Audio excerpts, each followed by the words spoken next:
wait, cut the music, hold on, cut it. Look, as much as I love my intro, thanks to Fasado, I feel like with this week's episode, it's a little extra special. So why not give these guys a special intro? Hit it! And now, live from the internet, it's Saturday Night Cringe! Starring Coach Carter! What do you mean starting bottom? What are you talking about? Bruh. Oh, man. Wait. BakuRed! Alright, ready? Can I have a blowjob? Let's go! Yes! Okay, real though. Willicker! I love this. I can survive off of this. I love this. Bring more of it to me. I need it. Hold on. SpacePirateK! My immersion is broken, my day is ruined, and I will never be erect again. My penis curves left now. I hate this. Alright.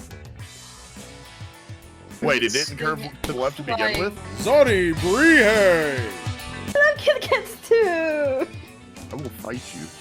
Hey. Musical guest, NyvzStyle! I wanna be a hot dog lesbian. I'm just saying hard for the chat, that's all. Cause that's the only wieners I like in my mouth. And your host, Stroobly! Banana! Son of a bitch!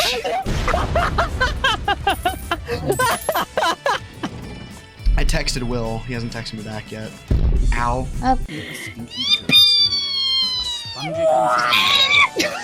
No! Stop! No!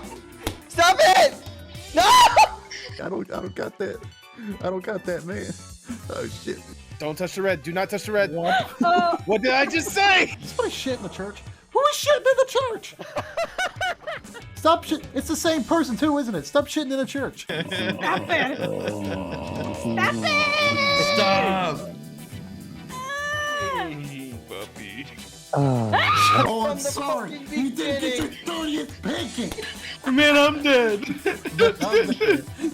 Zonny says stretch encrypted, Stroobly, D20.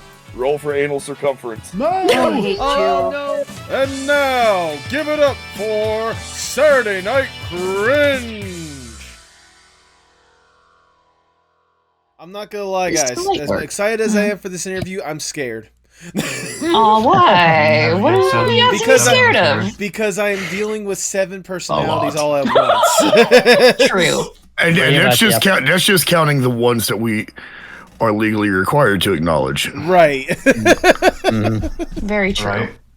Also, I'm just gonna go ahead and establish this more than anything else. Again, we're dealing with 7 of you guys talking or whatnot. Try to, unless the conversation warrants it, try to limit talking over one another. Like, I'll keep it. I'll be blunt with you guys. I kept the questions fairly simple today because I knew we were dealing with 7 different people, so 7 different stories or whatnot.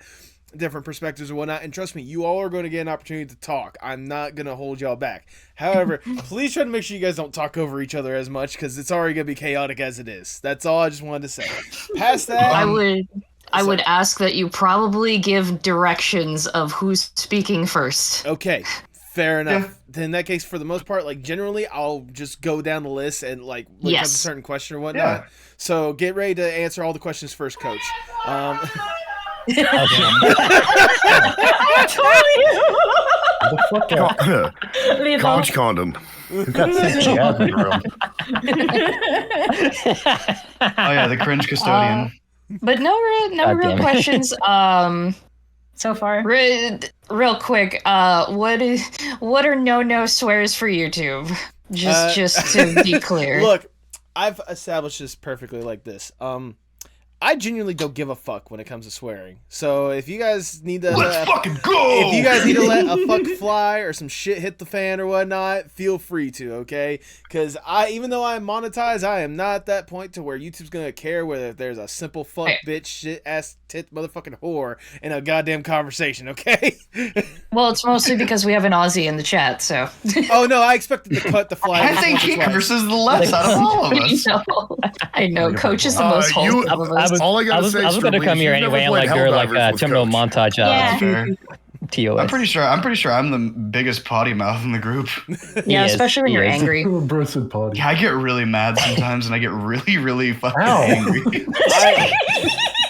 I've always had I mean, this, like I've always had the policy of whatever your guys' policy when it comes to swearing is my policy. If you guys want to swear, I'm not gonna fucking stop y'all. If you guys aren't big fans of cussing, I'll censor myself as much as I can. Because my mom has gotten on to me so many times about like, Nathan, you gotta like limit how much you swear on the podcast sometimes. Because it's hard for me to like introduce stuff to new people without giving the introduction of yeah, be careful, he swears a lot. And I'm like, Mom, this is like a conversation, all right? You say fucking shit too, okay? Don't act so innocent. This is why I don't introduce my family to my boyfriend's streaming career or mine. Meanwhile, you've got that That's fair. fucking old ass thing from George Carlin. Bat shit, rat shit, dirty old twat. 69 assholes tied. Assholes tied and not. Hooray! Lizard shit. Fuck! Meanwhile, I'm sitting here and I'm like, every single person in this call at this point has heard my son stick his head through the door and go, "You fucking old cocksucker." Something smart ass like that, and then me looking at him and going, and saying something smart ass, and he goes, "Yeah, Dad, if you wouldn't have been an idiot, $5 at CVS could have prevented all of this." And I go, "No, an extra cheeseburger would have prevented all this because your mother would have swallowed." Shit. I'm limp and lifeless. And like my and grandpa. another quick thing or whatnot. Just so I usually do. Don't seduce Christine. No. Hold Are you kidding me? I was gonna encourage you to seduce Christine. Go for God it. damn it. She's excited for this episode. Okay, let me put it like that. I'm still laughing at what you're like. Damn it! Now you're going after her mom too. I'm like, I didn't do a fucking thing, man. It's like you exist, and every woman within a 5-mile radius is like, "Oh my god." Or they're like, "Oh look, suddenly I'm a lesbian." Oh no! Anyways, but I was gonna say another thing. So I usually do this for posterity, but I have been recording this little intro bit right here, just kind of like because I also record my own, just kind of posterity. Can I include bits of this as part of the actual episode of the podcast, like leading into it? Yes. That is 100% up to you. What the heck, Will? Will. God damn it, Will. You cannot. He's Why like, are no. you getting Freddy Fazfingered? Don't worry. Wait, I better not say that too loud. Tom Green may get another script idea. No. What the heck is that? Don't worry about it. What, is there something going on behind me? Maybe. What? Ooh. Damn it. Well, Yeah, it's what's going on. Again, this is why we only let Will have the small parts to match his attention span. quick question. Oh my Do you God. remember how to say my name correctly? Because everyone fucks it up. Ow. Not see the stupid wait. fucking skeleton. Wait, yours knives? Yes. Okay, that's correct. I just had to double check. Okay. Just making sure. Yeah, I figured it was NyvzStyle, or at the very least, just knives. It's I not said- Nivs. Will, stop it! Will, I swear to God. What's happening? What's wrong? Fix your fucking What's wrong, guys? background. Look, What do you mean? So either help me God. either go default or pick one of the memes and stick with it. Okay. Please. Yeah. It is time, William. It is All right, default time. All right, We actually have to behave. One more. Gotta be patriotic. Yeah! Okay, that let's works. go! How is that patriotic, my dude? It is to me! You It get is to lost me! if we Shut put you the in a fuck room up. with It bright is to lights. me. My man. My All right, man. default. Let's stick with this. Let's My man. stick with this. Let's stick with this. My man. This is patriotic. No, you'd have to be upside down for it to be patriotic. Oh, that is true. Yeah, you're right. Just put. Oh, I could just fix that real quick. Also, what, okay. what hamster is munching something in the background? Oh, you said hamster? What up, Roddy? Okay, You never say mind. something about a hamster? I don't don't think know I'll- anything about a hamster. I don't know. It's me I don't know munching anything about a cookie. hamster. I want to kill you, William. Knives is in front of you. I know, I'm fixing it. Hold on. Oh, hey, what's up? Can I bring my grandma? Shit. You want to kill me? It's a bit too late for that, buddy. It's a bit too late. Okay. We are All right, I'm good. very behind schedule. I'm chilling. You I'm say chilling. very Oh, yeah. behind schedule. I think we're kind of on time because I knew it was going to be chaos going into this thing. And At least the elbows I have assume kicked Baku is just going to come in Look at me, whenever my Baku creature. decides to. Yeah, if Baku Yeah, ever makes it at all. Baku will either just hop in. He usually gets on between 10 and midnight my time. So in about an hour. Oh, Yeah. lovely. Okay, I think so, I'm going to be muting now. Yeah, he has to teach the future generation of people flippers. I'll keep him there. There we go. flippers, huh? Judo. He's on. I got mine on as well. Anyway. I mean, No, to people be flippers, cow tippers, same thing. To be fair, I said how many times in this chat, how many times over and over again. This is the date, this is the times. They wouldn't have any issue with it. So, anyways, Way too many. This is the biggest group you've had. Is this the biggest group you've had yet? it's either this one or the Warrior Cats animated one where I've had. Oh Oh, god. I remember that. Yeah. Oh. I listened to that episode. I like that episode. It's a good episode, yeah. Like I said, I think there was also like 6 or 7 people in that one. So yeah. I'm. This isn't my first time dealing with chaos, but this is also a different breed of chaos that I'm dealing with here. So This is cringe chaos. this is Yeah. cringe chaos. All right, cringe crew. Before we really get going, I must ask the icebreaker question of the podcast, if I may. Let's say you guys get to go on a desert island on your own accord. It is just you alone with your thoughts. You get to kick back, relax, breathe, get to truly enjoy yourselves for a little bit. With accommodations, you're not stranded on an island or anything like that. It's just, you guys are getting a chance to get away and, like a personal little B&B for you guys. To help make sure you don't go completely further insane on this island, you can bring one piece of media or one piece of art with you to help whatever kind of headspace you want on this place. If given this opportunity, what would that one piece be? We can either go in order, or if anyone already has their answer, they can go ahead and say it. In order. That's the case, Coach. You got something in mind when I ask this question? Not straight away on the top of my head, but I'm thinking of like a couple of things. Okay. I'm thinking, for me, it'll probably be like a photo of family. Okay. That'd be one. It's pretty basic, but yeah. I mean, I assume family is very close and personal for you, so kind of the last little remnant you have on your little paradise, you just keep them in mind. It would be. Okay. Also in the mind that like hopefully they're like have me in their minds as well. Are you kidding me? They're celebrating the fact that you're awake. No, I'm joking. No, I was about to say that's probably the case. That was literally probably the case. I was gonna say. All right. Well, Knives, what about Oh, you? God. What would you bring on your little personal island? Additional confirmation by media. Can I get a few examples? I mean, film, TV show, video game, book, whatever you consider media is all within the realm of possibilities. Although I can't choose a specific one, probably something where I could access certain playlists, my music. Okay. I can't live without music. So, like, access to your Spotify or something along the lines of that? Or Yes, most likely my YouTube music, mostly just because that one doesn't have commercials. Fair and enough. is very well, kind of well crafted for my tastes. Okay, now I have to ask this because I have my own like curated playlist as well when it comes to Spotify or whatnot. What's the go-to song whenever you pop in your YouTube music? What's the first song you go to? At the moment, it's currently Bear Ghost, the Mario cliche. Okay. One of my favorite songs at the moment, very poppy and active and fun.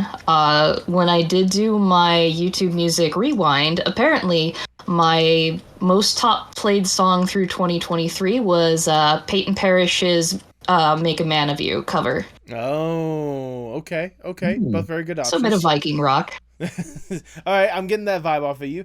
Kay, what is your choice? What are you bringing on your little personal island? Do you want the smartass answer first or the actual answer? Are they not one and the same? No. Okay, then let's go with the space pirate way. Give me the smartass answer first. A Bible. A I'm Bible. going to run out of rolling papers eventually. I No, must serious answer? Yeah. I must note that just to save my ass, all views All views expressed by the guests today are their own personal views and not reflective of the Postmodern Art Podcast. Continue. Yeah, no, the actual serious answer, God, just dump me out there with like an old school record player with like the good hi-fi headphones. Ooh, okay. And just end the complete Floyd anthology. Okay. I will sit there and just chug rum and listen to Dark Side of the Moon until I literally just become another vessel for Keith Richards when, the soul transference happens. But you only have one kidney. He needs two. No, he needs no. He needs to liver. It's That's on true. loose. There you go. Is there Hey, look what happened. is there a reason why you go with Floyd as your go-to like complete guide? What is it about Pink Floyd that makes you want to listen to them? My dad was huge on Floyd, Zeppelin, and the Grateful Dead. Like, it still is to this day. Okay. And he introduced me to Dark Side of the Moon when I was probably like 6 or 7 years old. And that actually kind of started my whole interest in music entirely. Like, that, I can literally blame Floyd, specifically like Roger Waters, for me ever picking up a guitar. Okay. Yeah. Okay. Good answer regardless. Stroobly, what about you? What do you bring into your own little personal island paradise? Mine is definitely the same, kind of like with both Knives and K. Some sort of way that I can access most types of music. Any way that I can access, Spotify, YouTube Music, anything. Okay. I would go insane without having something to listen to. Understandable. Okay, I'll ask you the same question I asked Knives. Go-to song, at least right now. Like, you're popping on the playlist, what's the first song you're playing? Any song by Kiltro. Okay. What is it about them that, like, that's your go-to? It's very, how the fuck do I explain that?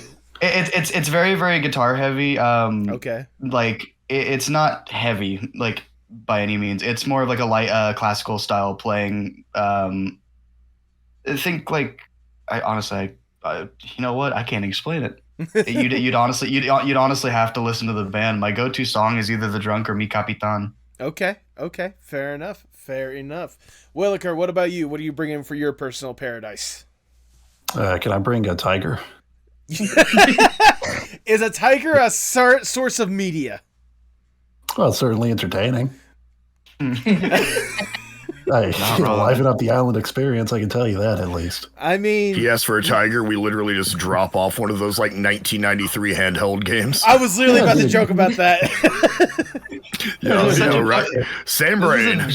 This is a fucking genie answer. That tiger, it's not a pet tiger. It's just a tiger. It's going to maul you to death in 10.5 Exactly. seconds. You ever watch Maze Runner? Yeah, it'll be like that. I mean, it could be the proverbial monkey's paw. You get the tiger, but Joe Exotic comes with it. Dude, I want to recreate Life of Pi so bad. I want to starve on a raft. Let's do it. Come on. Whoa! Dude, unforgettable experiences, man. That's what it's all about. Don't forget it. Well, if you were any skinnier, you could literally be the stunt double for the feather from the opening of Forrest Gump. I want to fit in the smallest cracks known to man. So just the Kate Moss method. looking. Got it. Yeah. Crack in the floor. Yeah, you just drop your keys down a drain, I'll slip through. That's fucking awesome. You're really sticking with this answer of a tiger. Okay. I could give another answer. No. If that's If- your answer, we'll stick with it. All right. Am I allowed Setting to the bring tone Am I appropriately. actually allowed to bring a tiger? Go for it. Fuck it. Why not? Oh, hell yeah. I'm bringing a tiger. Yeah. All right, fuck you guys. I'm rocking my He'll be tiger. dead in 2 days. Man, that's I being just gonna say, generous. so far I have only one wholesome comment so far. I think Again, we're setting the tone. And Zonny, if you'd like to unmute and deliver your answer, what do you bring on your personal paradise? It's gonna sound very common for a lot of people, but pen and a notebook, because I'm always drawing. Even when I'm out, I always have like a little notebook or a pencil with me to maybe do like a 5-second, 1 minute, 10, an hour a drawing. But I'm always drawing. I cannot like live without drawing. You know what? That's... Zoddy, Sorry, go on. I was thinking like a complete opposite thing when they said they're gonna like do drawing on like the with a pen and note. I was thinking like they're gonna keep a diary on like the journey their experience when someone finds their deceased corpse. I mean, it's still a possibility. I can still write down my thoughts and still do like doodles and sketches. We'll just give you like a literal mountain of notebooks, so you'll never and a decent sized box of pens or pencils. So can I bring Copics too? They're very good markers. Then you'll go for it. Yes! Leave me on that island, quick. 10 fucking days into the Zonny, you're gonna be like Flapjack on the episode Misadventures of Flapjack. Don't drink the seawater. Make it crazy. Look, I give it 48 hours tops before I'm running up and down the beach like Jack Sparrow and licking random rocks to see if they turn into crabs. I got it there. Yeah, I got it there. Will, is that you? No. No. Will, is that you? No. You find my body with tiger claws in it. Like, The Peter Griffin pose. Yeah, at that point, I just roll up my sleeves and suddenly sprout like the most manly '80s like Tom Selleck mustache. And go, well, just like Sean Connery, this isn't the first time I've had to lick a pussy. Oh, God damn it! No. And then I engaged this giant murder cat, in fisticuffs. Nah. Now just imagine us all on the same island, and that's how you get SNC. And I think with that thought in mind, that is a wonderful way to start the Postmodern Art Podcast. Welcome, everyone. Welcome, everyone. I am your host, Nathan Ragland. Feel free to like, share, subscribe, or follow whatever audio streaming platform you prefer. You would look fantastic in the merch that we are selling right now. Check out the Fourth Wall shop in the description below. And hold on. Shit. Wow, just in the nick of time. Just in time. Oh, hell yeah. Please go. The last fucker. We finally did it. Oh my god. If that's the You got case, time to ask the question? yeah, I do. I'll tell you what. Yeah, Baku, since you just got here, I'll let you answer the icebreaker question as well. Let's say you get to go to a. Oh, Jesus. Let's say you get to go to a desert island on your own accord. It's just you alone with your thoughts. You get to kick back, relax, breathe, and enjoy yourself for a little bit. With accommodations, you're not stranded. It's your own little personal paradise, all right? Oh, piss. To help make sure you don't go completely further insane on this island, you can bring one piece of media or one piece of art with you to help with whatever kind of headspace you want on this island. If given this opportunity, what would that one piece be, Baku? It has to be media or art. I mean, I'm also very. It can be any style of art. I'll say I'm also. We know you're bringing your Kamen Rider waifu DVD. No, I was actually gonna say, am I allowed to bring a gi? Go. You know what? Sure, go for it. I'm not stopping you. I let Willicker bring a tiger. Okay, so I think a gi is yeah. And now Baku gets to go fight the tiger. No, don't you fucking touch my tiger. I want to watch it like it's Jurassic Park. I want it to hunt everybody else. Yep. I'd unironically just be training judo for the entire time that I'm there. I mean, to be fair, I mean that would be shadow training. Is there a particular reason why that's your mentality on this little personal island paradise? Yeah, I'd get very bored. You know what? Valid, understandable. Bro doesn't know how to relax. Yeah. I don't know. Every day I do things every single day. His relaxed game is Halo. Well, and every time he plays Halo, he just fucking like he's near breaking his controller every single time he plays. Just is. He doesn't know how to relax. Well, while you may not know what to do on most days, I'm glad that today you're taking an opportunity to come to the Postmodern Art Podcast. Like, subscribe, check out the merch shop, fourthwall.com, and follow us on Twitter, Instagram, Blue Sky, and TikTok at PostmodArtPod for future updates and guest announcements, including today's guests. They are the collective of entertaining VTubers providing the best cringe possible for your Saturday evenings. Welcome to the podcast, ZonnyBrije, SpacePirateK, Coach Carter, Willicker, BakuRed, NyvzStyle, and Stroobly, the crew of Saturday Night Cringe. Oh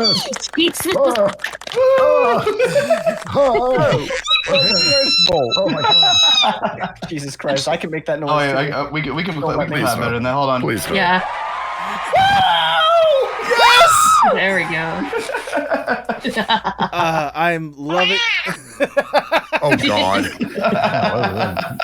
1 minute, hold on. Very rare moment to where I'll bust out my own little soundboard or whatnot. Look at my son. Son!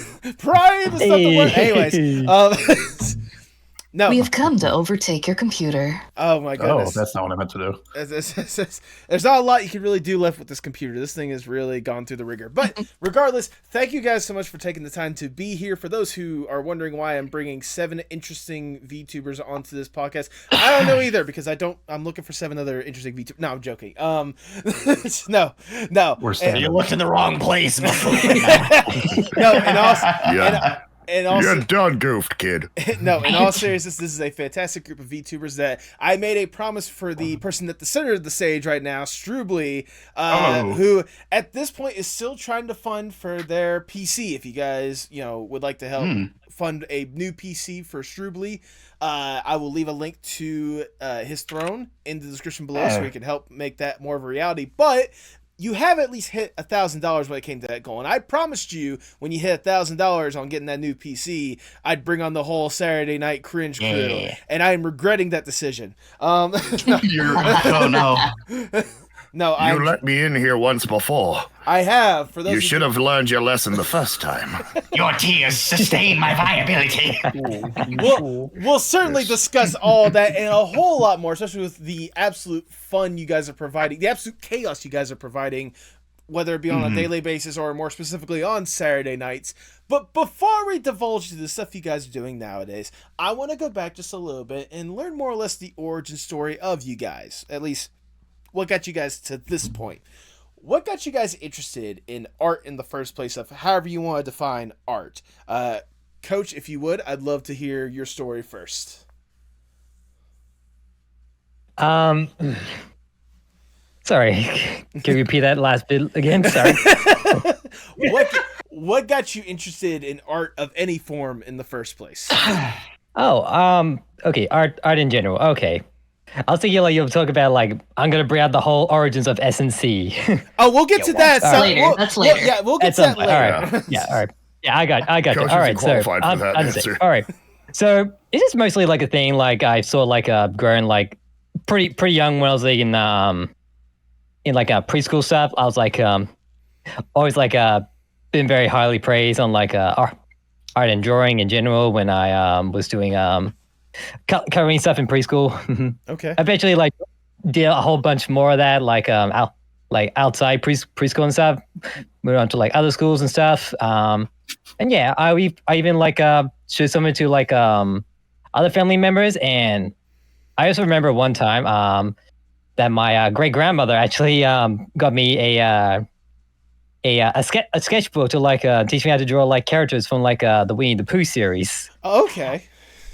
I'm still impressed by that Piglet drawing to this day. And yeah. Okay. It eventually died down on me eventually, growing up and stuff.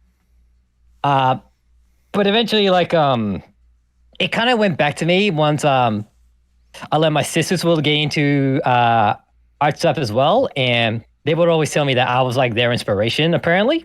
Oh wow. So that kind of inspired me to get back into art stuff, and now eventually I sort of practice more and more, and to what I have right now with any art that I have. I mean, certainly a good start more than anything else from the bare essentials of Winnie the Pooh and such, and hearing obviously that your family had a major part of it kind of goes back to the icebreaker you said at the beginning of how family being a major part in what you're doing. I do have to say I hate to break the discussion for a second. Will, are you okay over there? Are you good, homie? No, he's not okay. Yeah, I'm You'll okay. get used I'm just to racing. Oh, you fucking hit me. Okay, right in it, Will. Sir, regard, I will hit you with my ring hand. Back to our discussion. Nyvz, what about you? Yes. What got you interested in art in the first place? So I've been doing this since even before I think I could talk. Okay. My mom has art I made when I was 2 of marker frogs and things like that. So I've kind of been going at it for a while. Not long ago, I actually found out this is pretty genetic. Both my dad, my birth dad, and my maternal grandfather were both deep into like music and making actual art for their albums and such. Oh wow. Yeah, it was cool. But I've been kind of off and on. I spent a long time drawing. I was very traditional for a good while, and then I finally broke, I think in like 2017, got myself a tablet, and around 2019, it became kind of a good coping mechanism to just being able to learn while dealing with some massive stress. And from there, I've kind of just never really stopped. I fell back in love with art and being able to create and kind of tell stories and bring out characters through it. I love just Sorry, I was gonna say I love how there's already like the early theme, especially with you guys are at the bat of how big family is when it comes to your guys' art in one way or another. I mean, it has to be cool for you Knives in general, just kind of seeing how like your family was influenced by art initially, and for you, it's not only like an encouragement from them, but also like a way for you to help like I guess cope and what's the word I'm looking for, like really put your mind in the proper place. Yeah, especially from about 2019 to 2020 was a very much a struggle point, even before COVID started, and that very much became an outlet. It became an escape, and it led me to meet some really cool people, including some of the ones I've met here. Well, that's wonderful. And well, speaking of the people that we have met here, I think we should go down to the list to SpacePirateK. Quite possibly one of the most interesting people I know when it comes to their upbringings, at least before stepping into this podcast. So, Kay, what got you interested in art of any form? I mean, I was always that kid, like, even at a young age, like, parents would be like, here, have some Play-Doh. I'm sitting there making stuff with it. Here, have crowns. Like, I was the art kid growing up. And as I got older, I started branching out with what I was doing. It branched out into music, branched out into the 3D modeling, stuff like that. But I don't know, like, for me personally, number one favorite's always going to be anything that involves painting. Okay. Like, yeah, like I do watercolors and gouache on the side is just something for me. I do like D&D Warhammer mini painting, stuff like that, do commissions on that. I think you've actually seen some of my stuff before. I can't remember. If I have, it's been a while, so I'm going to need a refresh on that. Yeah, I think. Yeah. But, oh, God, all I got to say. Oof, God, that's literally all I've got to say on that one. Because, yeah, don't even get me started on mini painting. I figured that was a major like component of art for you growing up. I figured another form of art, although I don't know how many people consider it art, I definitely consider it art, is kind of the wrestling aspect of your life and how that had a majage influence. Oh yeah, yeah. Yeah, like your theater post experience. Well, no, Knives. I more or less grew up around the wrestling industry. Yes. Oh, I know. I'm aware. Yeah. I mean, I wouldn't say that's where I got like the theater geek in me. Like that actually happened by complete accident. I went to a vocational / performing arts high school. Mm-hmm. And I was more of the vocational side kid. I was the guy in the machine shop all day. Okay. Well, the performing arts group was putting on a play. And they're like, hey, yeah, we're having you guys build the props. All right, whatever, cool. And just us goofing around, one of my friends is like, no, you should actually, like, audition for this. Like, you're perfect for it. And what it was, they were doing, all I knew was it was a production of Robin Hood. Okay. I did not know it was actually the stage version of Robin Hood Men in Tights. Oh. Let's go. Yeah, all I gotta say, POV, when you need a bunch of guys for the Merry Men, and it's the school football team, and they actually flawlessly do a can-can, complete with the flip line. No wonder we had the worst football team in the state. But yeah, it kind of ignited a love for theater and stuff like that, especially on the production side of things. Like I've done prop making for like little bits of stuff here and there, help out with the local community theater, build props for haunted houses, things like that. Me and my brother both kind of got hooked on that practical side of like production. Okay, no, honestly, that's very valid, and that's fair.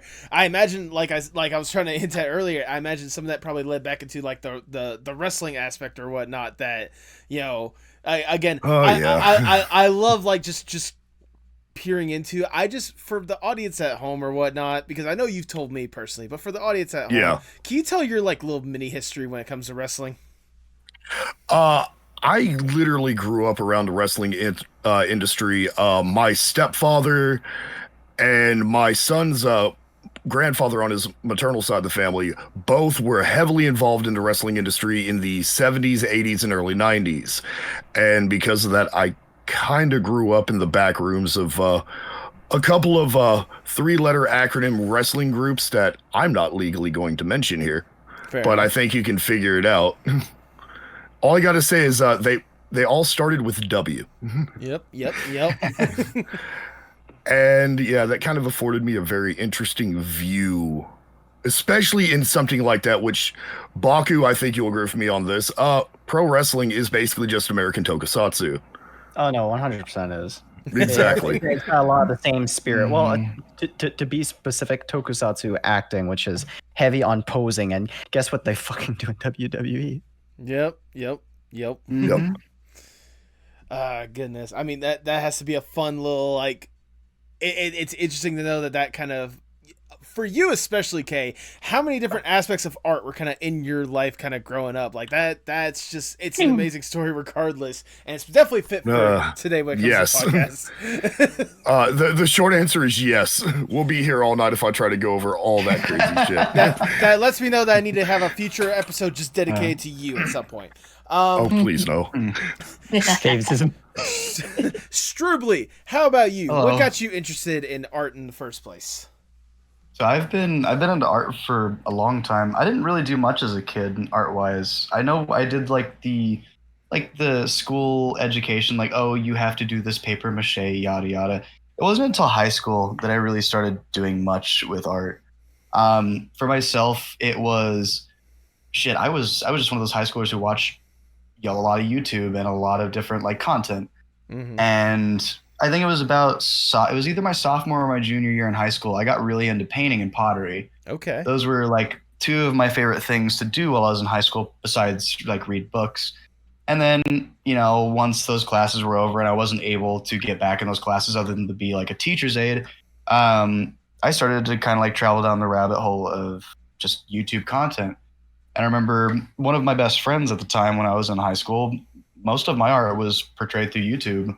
Back in high school, I used my multimedia class to actually edit a lot of my YouTube videos that me and my friend had produced and made, because we were trying to make a similar kind of like channel to like what you'd see with like the Game Grumps, the Super Best Friends Play and whatever, just the two guys hanging out playing video games, enjoying each other's time and talking.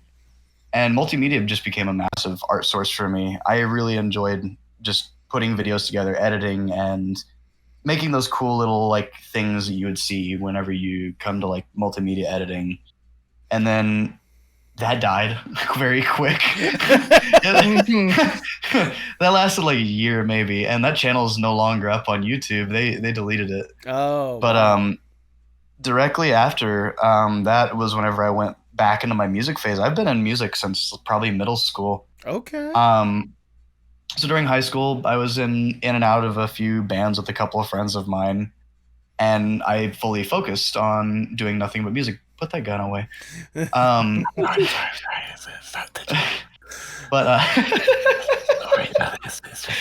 I started to focus a lot on music towards the end of high school, and I started playing guitar a lot more, writing songs with my friends. And a lot of my friends at the time weren't necessarily the nicest folks. So later on, probably when I was like, I think 20. Yeah, it was like when I was like 20. When I was 20, I moved off and started making songs of my own, and actually had a couple of those uploaded to YouTube, a couple of my own like songs I had written, only to have them be taken down. Oh, damn. Because the dude deleted his channel, the producer that I had, the producing label. And then after that, I didn't do much with art. Oh, there's Baku. There Oh we go. shit! There's Baku. He actually has his Hey. thing up for Oh my god, Baku actually using his Baku model. Yeah, crazy. Baku Really model. insane, incredible. I haven't How seen long has this it been, thing an in God. But a few Good minutes, call. a couple minutes, right? Just a couple minutes. I haven't seen this ever. Just a couple minutes. Face tracking Anyway. died. It's fine. But Anyway, let's come back.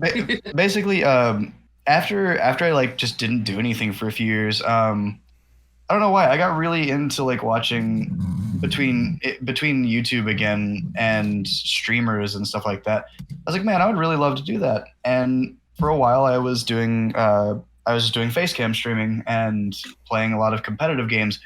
I will never go back to that. I don't blame you. Oh no, I was very bad and very, very angry. It's like watching those types of streamers who would scream at the top of their lungs over not winning a match.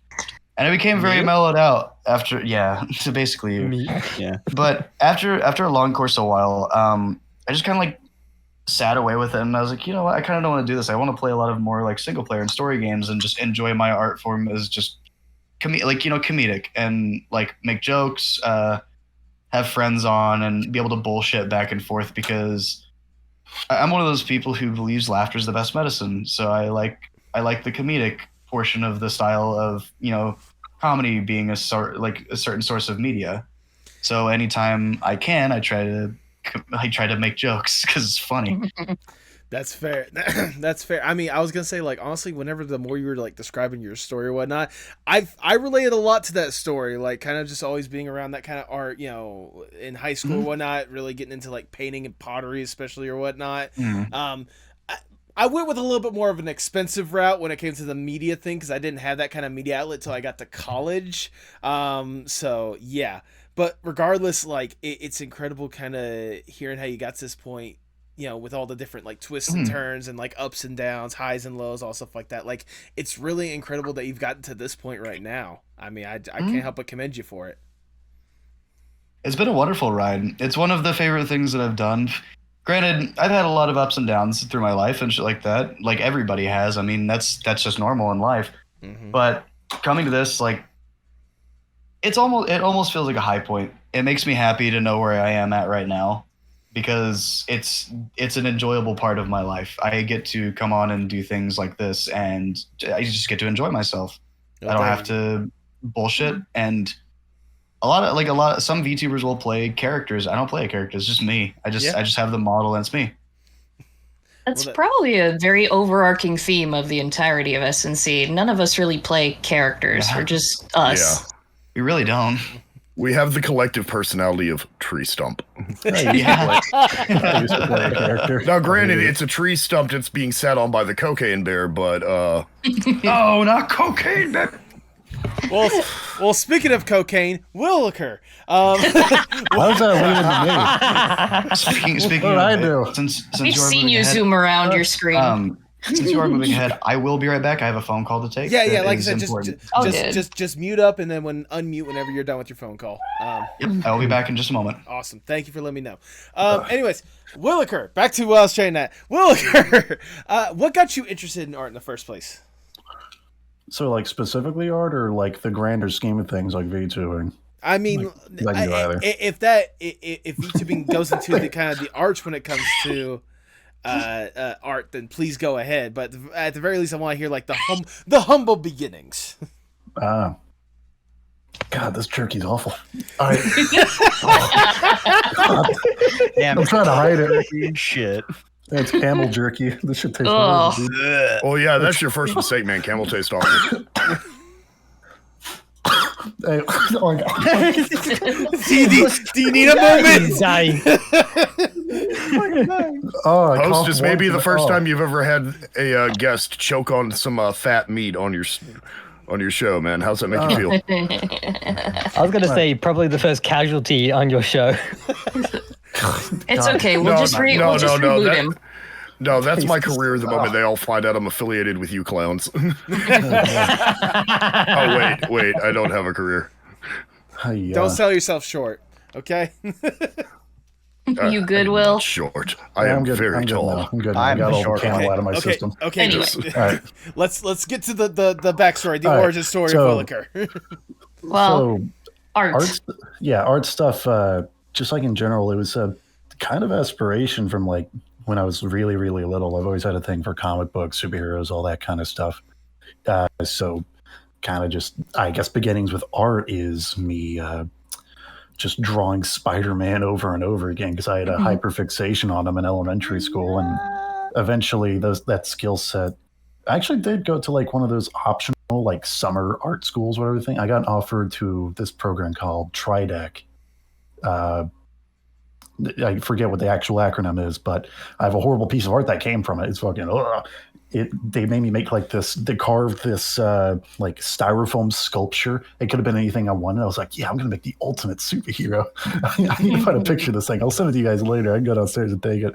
But it is horrid looking. But so it's parents were supportive of it, but I wasn't all too sure. I just kept it as a hobby, going later on and on and on. The only time that I really kind of started pursuing art professionally, or more so than just a little idea, is basically after I left high school. I think it was my first year and a half in the college.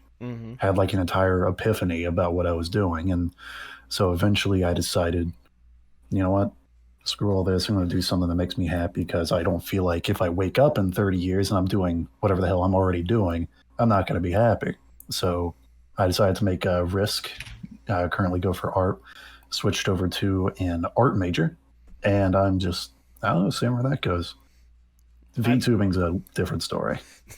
I mean, I know we'll definitely touch upon that, but the fact that, like, at least the art aspect, like, where it got you and where you were to the point where you're like, I want to do what truly makes me happy at the end of the day. Like, that's something that I always commend on the podcast, first and foremost. I mean, I can't tell you the amount of times I've had guests coming on here telling me about, like, you know, I was doing this one thing, but I realized it just wasn't what I was wanting to do. I would say the person that helps me run the podcast, Sipsy J Hearts, that was literally her story. Like, she was going to college for like math or something like that, but she's like, I don't want to do that. I want to be an animator, and here she is now, like, trying to get her own indie animated project off the ground. So, yeah, Hell yeah. Every journey. Will met begins two with some guys step. who got crushed by going to college for actual careers instead of something they would enjoy. Yeah, And he changed his they're mind. both here. He met Yeah, two we've been engineers here. and learned the Both error here. of his ways. Yeah. I was going for biomedical engineering. I wanted to make robot arms and shit, which is part of the reason why I went with a robot field. I just have an entire thing about like sci-fi and robot stuff like that. And now the two of us who actually finished the engineering course can berate you for not following through. You coward. you don't use it. You don't use it. Bro spent Yeah.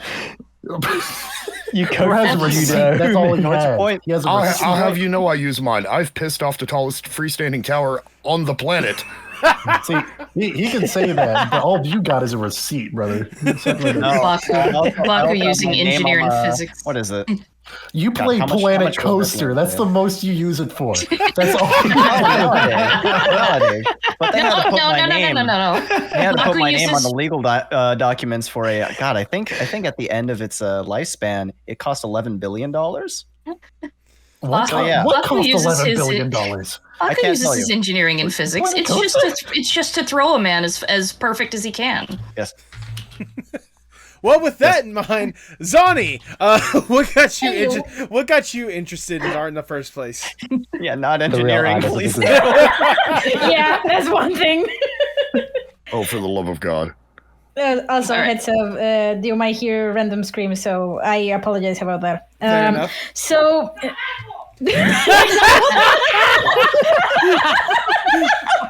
Yeah, sorry, It's yeah, sorry. It's Okay. just the demon Zonny has in the basement. Fair enough. Yeah. Go on. They're hungry. All right. So ever since I was little, I really enjoyed anything regarding animation and art. And I guess in a way I was influenced by my older brother, but there was a point when he stopped, and I still continue like little by little. And during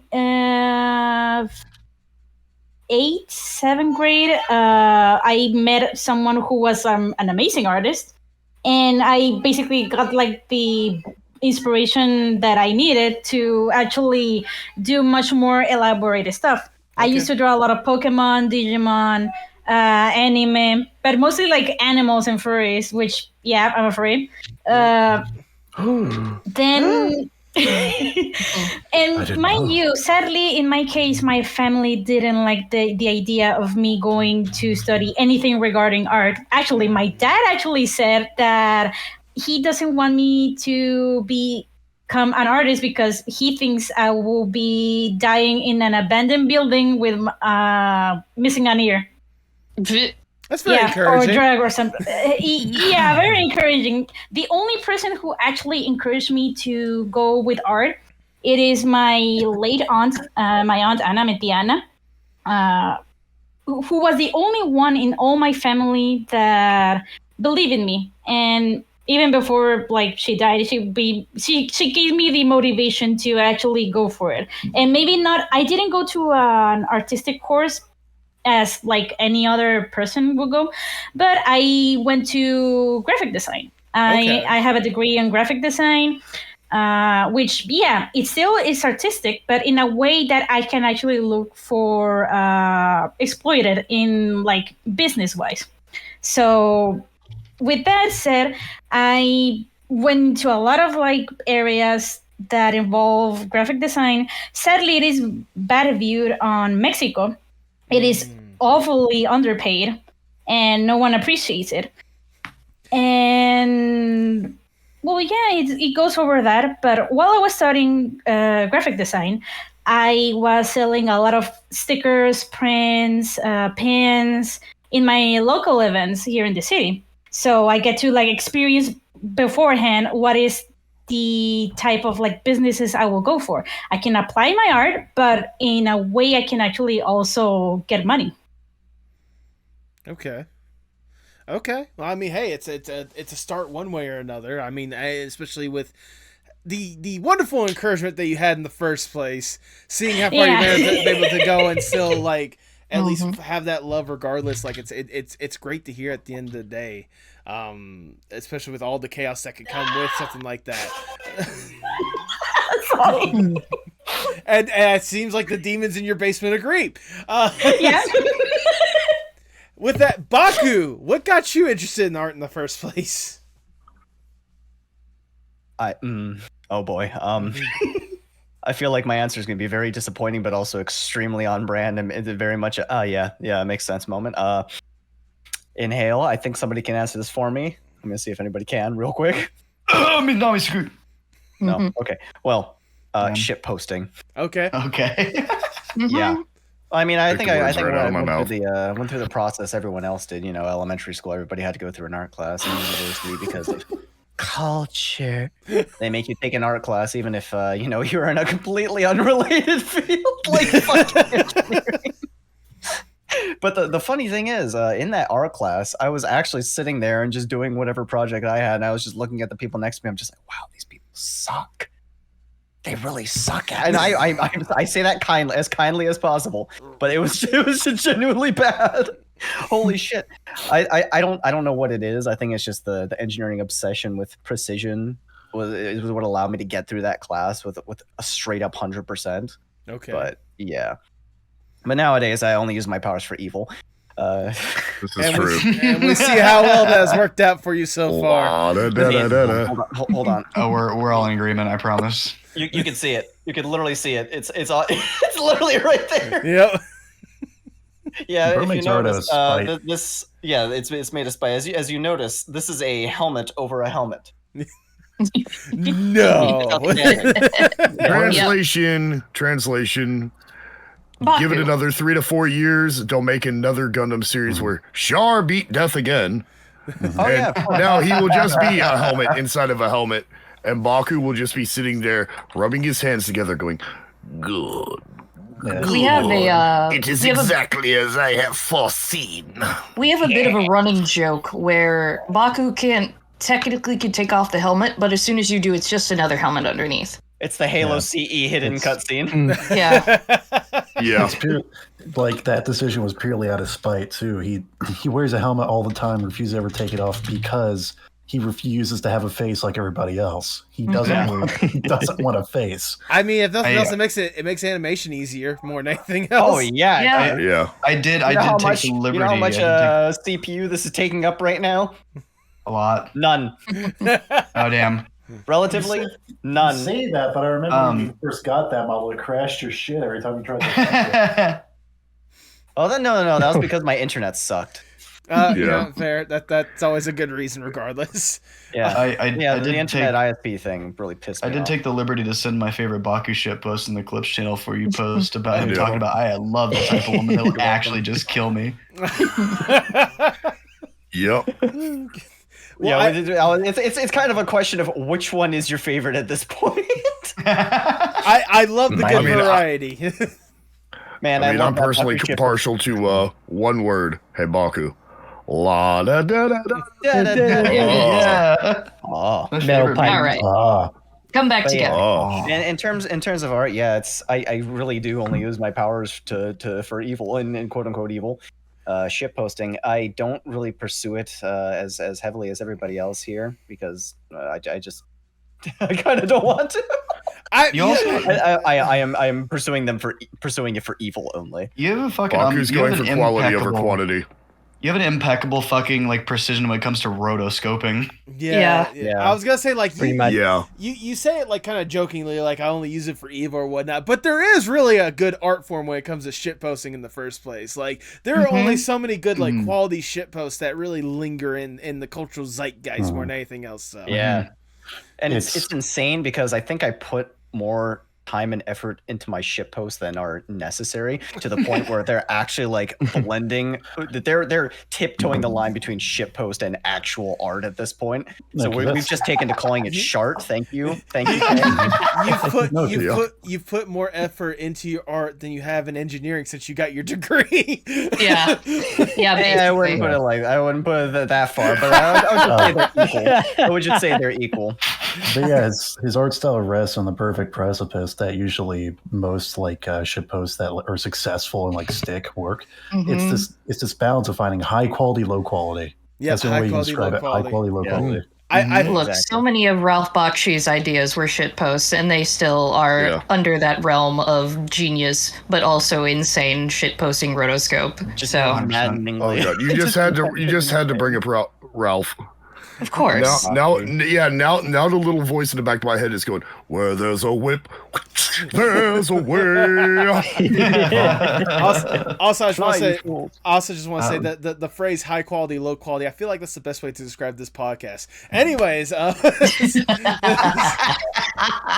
well done. Remember, stay in school. Friends don't let friends start watching anime and then become cartoon characters on the internet. And speaking of becoming cartoon characters, that actually leads me into my next question, because obviously, like, art is one thing, but I've established several times before with other guests on this podcast, VTubing is a whole nother different beast. So I'm curious what got you guys interested in the streaming, let alone the VTubing aspect online, because obviously, I hate to admit it, but I'm the only flesh person right here, right now. Everyone else is animated, okay? So I'll start with the shit poster first. Baku, what got you interested in VTubing? Helmet. Yeah. Helmet. Spite. It's like the fucking same answers. What holds your pants up? Belt. Yeah. I'd like to expand on the answer a little bit. Please do. Do you know how expensive this thing is to make? Quite literally, $400 in excess. At minimum $400. You know what's a lot cheaper? A 3D model. Yeah. You know what's even cheaper than that? Using my own skills for evil to make shit. Well, I mean, like, what? How did you even discover this like field of streaming in the first place? Like, what exactly got you invested in wanting to go into VTubing in the first place? Degenerate friends. I ain't gonna sugarcoat it. Degenerate friends are just like, hey, look at this internet cat girl who speaks Japanese. I'm like, what the fuck is wrong with you? One, what the fuck is wrong with you? 2, tell me more. Explains Willicker. And it just all goes downhill from here, huh? Yeah, What did I do? it's just all downhill from there. I'm not even saying anything. So But I will from here. It's almost like a springboard. because I guess it's technically it's art of a different form, right? Yeah, Acting. absolutely. It's kind of like my springboard into that too, because at this point I've actually gone to Japan, have an open invite to train with Tom Considine from Kamen Rider Geats' team. Oh shit! An open invite to come back and train with Chuck Johnson's team at Quiet Flame Productions. Yeah, I have a lot of open invites to stunt teams, and then casual also flex, but okay. Yeah. Very I mean, casual. if that's everybody else is talking about the art they're serious about, that's mine. That's mine. What is it about? I'll elaborate on this a little bit before I go back to the VTubing question with everyone else. But what is it about that art form or whatnot that really like roped you into it and made you want to go all in and invest yourself in it? Another single word answer: tokusatsu. Okay, I mean, I would like you to elaborate on that past that one. Yeah, I know. But Baku, you're using big words. I know. No, big words make funny men scared. Watch this onomatopoeia. I like your funny words, Magic Man. Come back. But right, yeah, because I think everybody here, except possibly for you, have heard that I grew up in Hawaii. So I was very much ingrained into I wouldn't call it local Japanese culture. It is just straight up Japanese culture at that point. But the tokusatsu that aired when I was a kid, specifically on Kiku TV, I don't remember which channel it was because I just turned it on. It was just there. Anyways, on Kiku TV was Kikaida, the red and blue android that you might have seen the anime for on Toonami.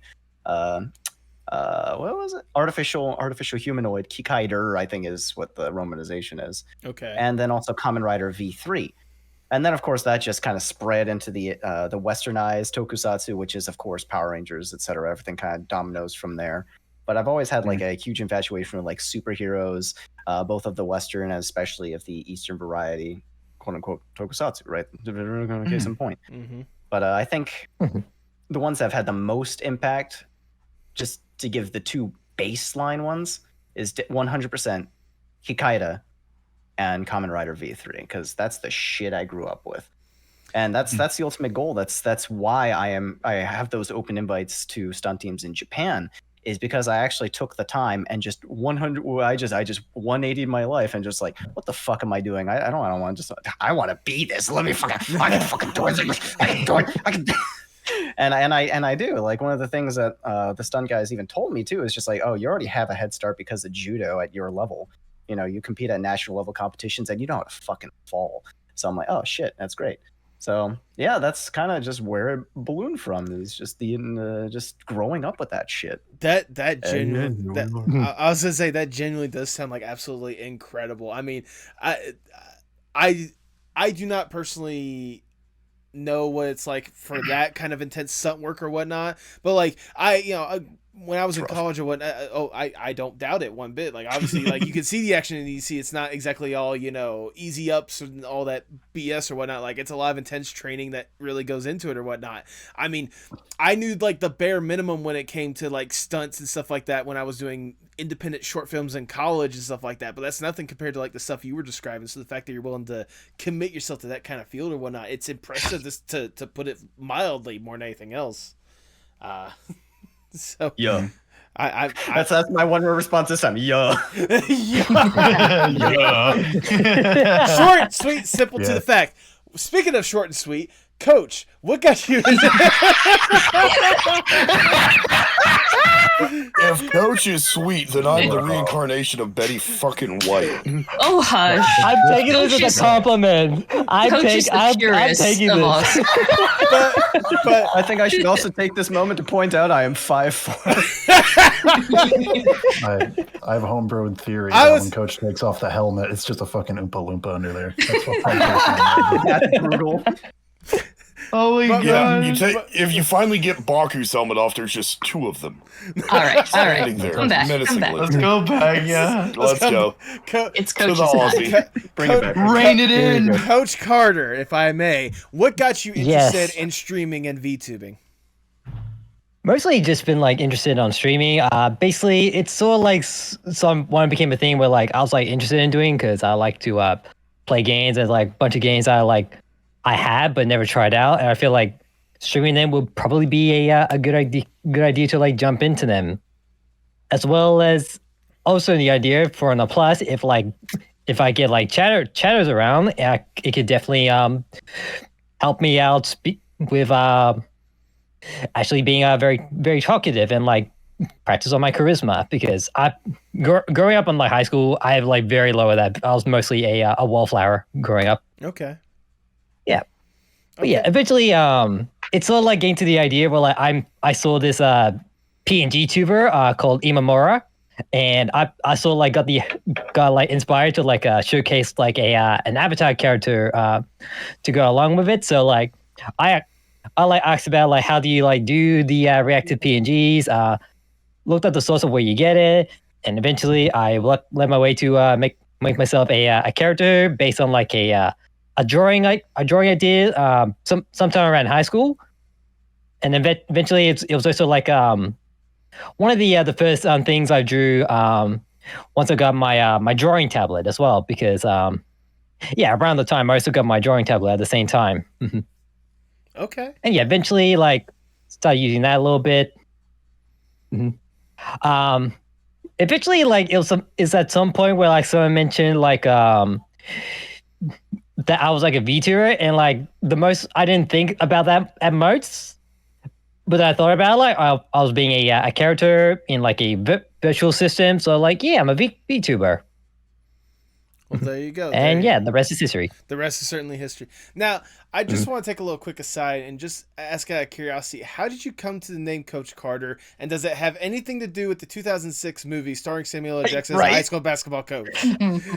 Okay. Well, it actually does somewhat involve the movie with Samuel L. Jackson, because okay. It is my nickname in high school, and it sort of like stuck to me for quite a while that I decided to like put it on myself for like everything I use, really. The robot thinking you happier, it has nothing to do with it. I mean, to be fair, like a lot of people call me Post at this point. I've kind of just more or less just accepted that as my nickname at this point. I gotta blame pretty much, I gotta blame the wonderful Samuel Higgins for giving me that nickname in the first place, because he could not remember my name to save my life, which I don't blame him. Bro, you know for a fact we still have friends that to this day Sam can't pronounce their names. No, that's Baku. Yeah. So more on the Coach Carter story. So I got the name due to like my actual name, which my surname is Carter. Okay. Yep. Originally, they wanted to call me John Carter because the movie John Carter. I told them no, because that's actually the name of my now deceased grandfather, who died before COVID hit. So he went out before the world got into shit. I guess that's lucky in a way, but but regardless, no, I mean it's cool to hear that like I was somewhat right about my little connection, but also like it's fun to see how you kind of taken it more or less like made it your own. That's really cool to hear. Knives, what got you interested in streaming and VTubing? So a lot of people don't know this unless you have specifically heard me from the Disney fandom community way back in the day. Oh. I used to have a very small like YouTube. I still keep it, but I've technically been involved in content creation without having my face for the last 15 years, just off and on. Oh, damn. I was very involved with the Disney fandom community when it was still big. Unfortunately, with DMCA's, that community has dwindled to very few amounts of people. But for context, if you are familiar with the name Elsie Lovelock from Has Been Hotel, she was originally a major part of that community. Okay. So that was happening around that time. And I've always loved doing voice acting. I've loved doing imitations, singing, anything in that realm, but I don't want to show my face. I've never really enjoyed it. I don't have confidence in it.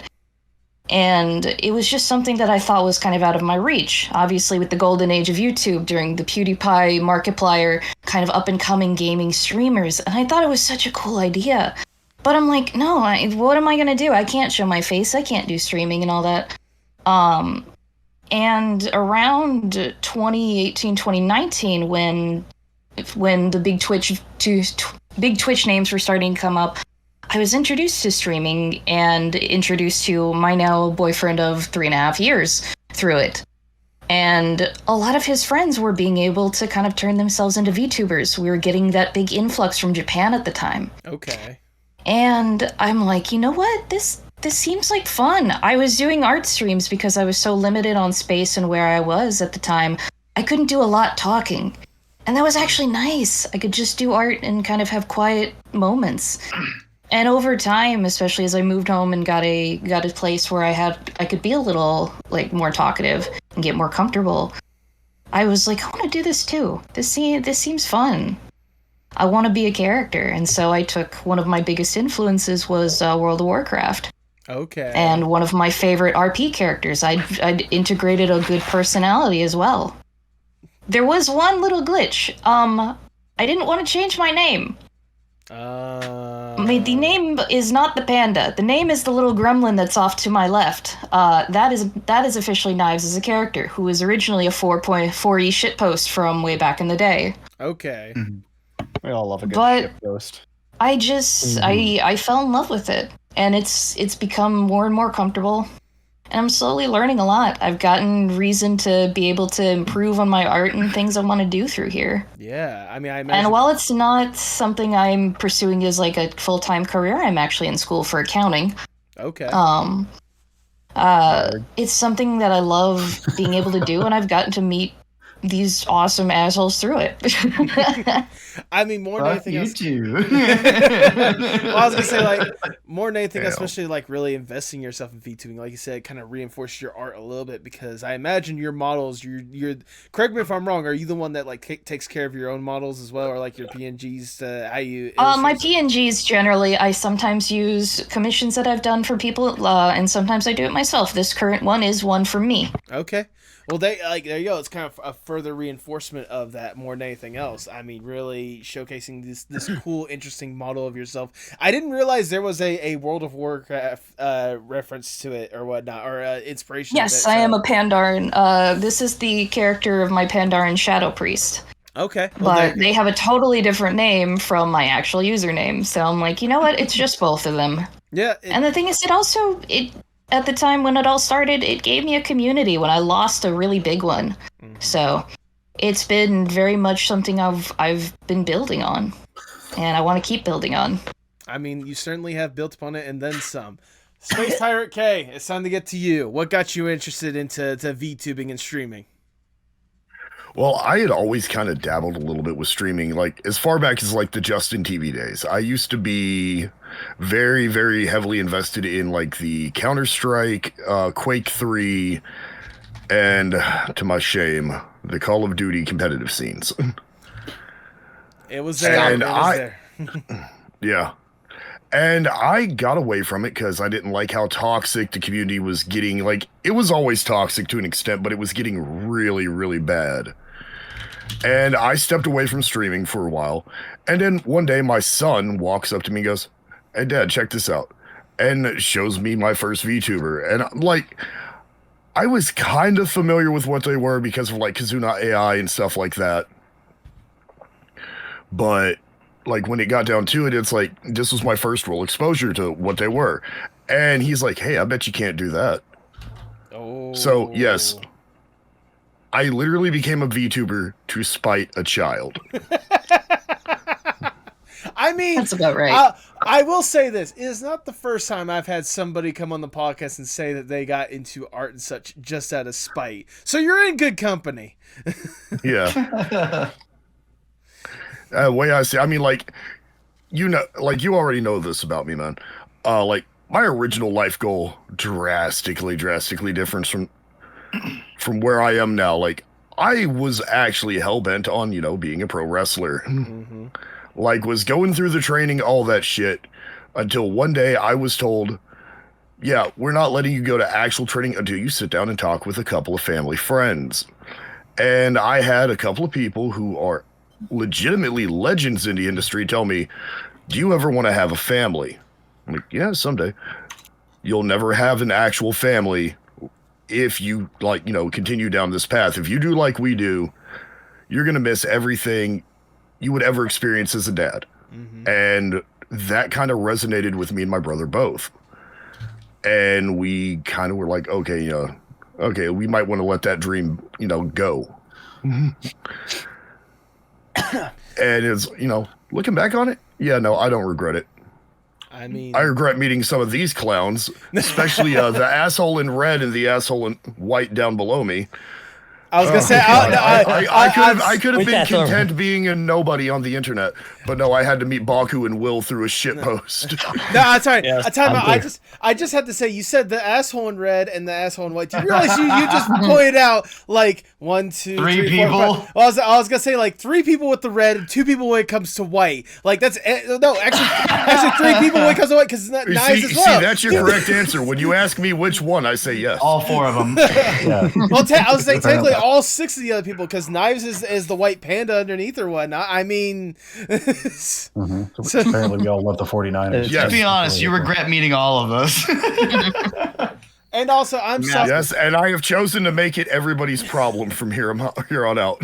And also, I'm sorry, but Baku had enough of a casual flex earlier today to where I weren't asking you, who was that family friend that convinced you not to get into wrestling, just for people to realize? Which one? Because as you know, there were 3 there that day. There were 3? You only told me about 1. No, 3. Certain organization was in town, and they got a phone call going, "Hey, we need you to talk to boys out of getting in the ring for a living." So yes, naturally, Paul, Jeff, and Jerry showed up.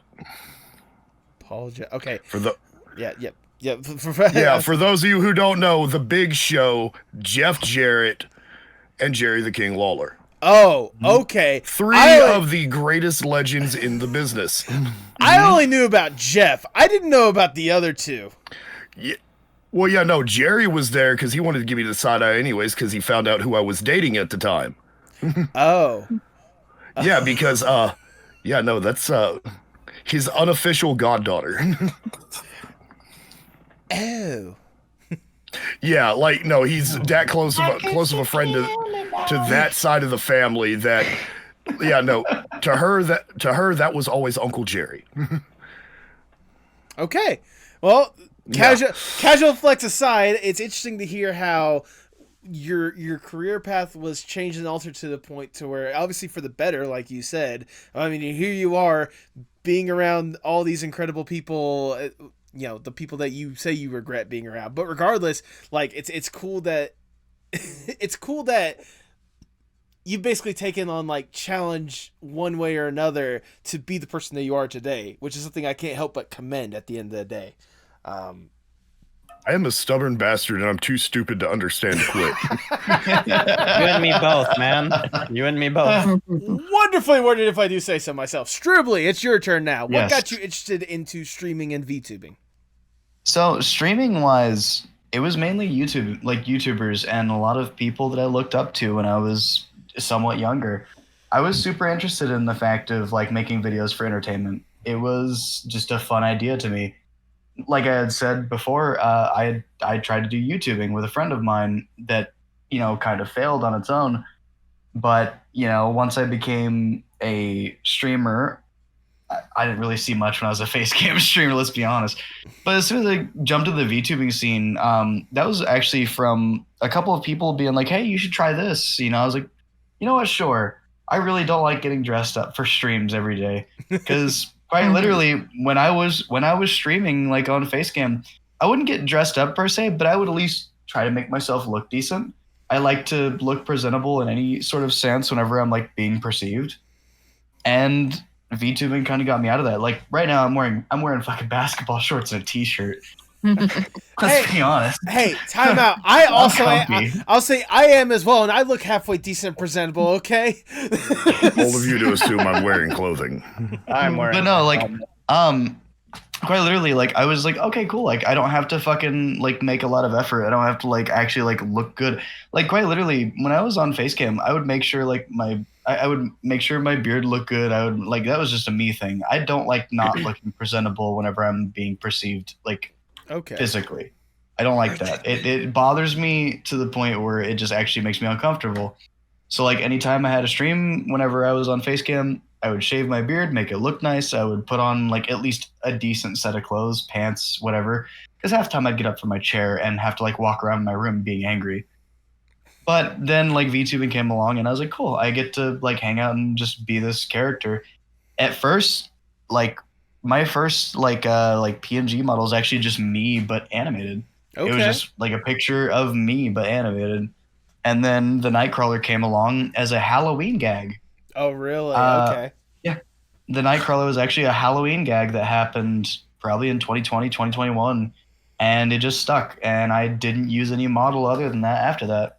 I just became the fucking Nightcrawler VTuber that I am. And I have no issues with it. It was a fun experience being, you know, the faceless streamer and having fun with the idea of it. It was a lot of fun for me. Well, there you go. There you go. It's cool to hear kind of like several different kinds of like origin stories or whatnot, kind of wrapping up to being kind of like the cool, you know, Nightcrawler being that I'm chatting to right now. I mean, it's so funny how something starts like very innocently and somehow you absorb it into your whole entire personality more than anything else. It actually started on my first charity stream. Oh, wow. Okay. It started on my first charity stream against cancer. That was whenever I became the Nightcrawler, and it just stuck. Well, that's cool to hear regardless. All right, Willicker, it's time for you to focus up for a quick second. Yes, yeah. What got you what got you interested in streaming and VTubing? So streaming and VTubing, well, that all started like I think around the same time and same reason as a bunch of other people is when quarantine hit. Kind of had nothing to do. Okay. But it wasn't just quarantine. When quarantine hit and I had nothing to do, initially I had a project making a costume and I, finished that costume. But as soon as that was done, I had nothing to do. I had 0 objectives. School was over. Summer break. Couldn't go anywhere. Couldn't do nothing. And so with the influx of content and all that, I started watching more and more YouTube videos. Eventually came across creators like Lolathon and other just like VR chat like skit things. And so everybody had like their own character and they were doing this thing or that thing. And I was thinking to myself, man, it would be sick if I had a character and I was like, I was either the funny guy or whatever the hell. And so I just went on VR chat, no intention of making content, anything like that. And my character, because I had a good speaking voice during presentations or whatever the fuck, and I just liked robots, I figured my character on VR chat is that I would do like this almost Siri type impression where I just made a sort of robotic imitation. Hello, I am Willicker. It is a pleasure to meet you. And just shit like that. I was such in a well practice with it that I was actually able to perfectly, like, to the decibel, to the beat, like recreate any noise I previously made. I sounded exactly like a soundboard. Oh, okay. And, like I trained myself to do that so fluently. Yep. And that's what I initially started out with in VR chat. I eventually made a group of friends, stuff like that. The voice thing got tiring, and so eventually it turned less into I sound like a robot into just a voice. Because the higher pitch just hello just got higher and higher and backer and backer and backer into the throat until eventually just hello, hi, how is everybody? How you doing? Hi, how are you? Yeah, hi, how are you? It's just something stupid. And I regret it. Yeah, I highly regret it. I regret it so much. But regardless, I was a guy on VR chat, a lot of friends. I was being Mr. Funny Man. And they thought I should seriously give streaming a go. And so I'm like, fucking I'll start streaming. The VTubing thing came shortly after because since I was no longer doing the voice properly, nobody ever, would assume I was a robot. So I just put a robot up on screen. And so that kind of just, without me realizing that, just kind of started VTubing. It wasn't until my first model that I realized, oh shit, I guess I am VTubing.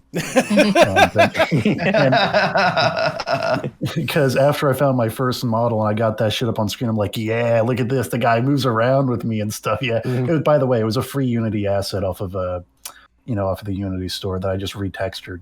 I retextured Blue. Okay. Space Robot Kyle, if you want to look him up. So that was my Space Robot Kyle. That was the not Kyle. Yeah, Space Robot Kyle. Oh god. If I'm able to, noise in the background. Space Robot. Yeah, here comes Space Robot Kyle. It's the worst fucking thing. Yeah. Like if I'm able to do a. Oh boy, here we go. I'm scared. Shit, here we go again. Not that. It's really funny though. All right, so if I'm able to do that, okay. So there's VC face, And so my old model, my first ever model was Space Robot Kyle, but retextured. Oh, this fucker! Yeah. Yeah. I've seen That's this. character. Has my name on it. I've seen this fuckboy several times in VR chat. Okay. Yeah. Yep. Calling is this my a first model. fuckboy. And it has my old username on it. POV, you're too. a Quest user and nothing else works. It has my old Yeah. username and everything on it too. I put my name on it because I thought that meant something. But something built into the model, those like seams, like the baseball like seams on the head. Right. Straight up. Baseball seams? Yeah, that's what they Baseball. look like. That straight up just carried over into my fucking second model because I thought that was a cool design and people liked it. And so now it's just a core part of my shit. And so Okay. now I literally stole everything from Space Robot Kyle. That is my I'm origin. just gonna start calling you baseball head. Dickhead. I'm going to deliver a baseball bat to your Dickhead. head, and it'll be fucking thematic. Baseball Kyle. Baseball. God damn it. But yeah, that was kind of Hey, my start Baku. with VTubing. The username's a bit of a different story. Okay. Well, where now? I'm curious now. Where did the username come from? Username, first ever username was WLHYCR. To a lot of everybody else outside of it, was a random string of letters. For me, it was actually before I even went on VR chat and like did all that stuff. That was just my username because I wanted to make something that like looked at least semi-professional. I could just use and everything. Something I know nobody else has because who the fuck would have WLHYCR as a username? Nobody. Quite literally nobody. It's like who would have it? And so I grabbed that because my initials are WHC. Oh, okay. And so, and you can even see it on that model that, what is it? All of the other letters are like lowercase. And so, yep, that's just me. WHC, those are my initials. My first name is William. So it's like I took all my names, all my three names, and I took the second most important letter. So WL for William, HY for my middle, CR for my last. I just put them together. And my current username, I decided after realizing WLHYCR is not a name people are going to remember how to spell No. and put into a search engine if they want to find me. Yeah. And so I was like, you know what? I'm gonna simple the name down because everybody called me Will at that point. But I just decided to slim it down. So WL made the wool sound, HY made heh, and CR made cur. So Will heh cur, Willicker. That's my username. Okay. Willicker. So it's just an interpretation of my actual name. Again. What the So fuck? began- I forgot about that. So began the infinite meme Hold on. of us referring to him as What the fuck? paging Mr. Liquor, Mr. Willie Liquor. Really, you look Oh yeah, I just do this funky little thing where I just the bones don't line up because how the programs work. There we go. No, I'm rolling. Outstanding. Long neck style. That actually jump scared me. I forgot about that. I was gonna say, are you showing off your model? Or are you happy to see me? I mean, jeez. Bro, if POV, you beat the other robot and rock 'em, sock 'em. Pinocchio. Pinocchio.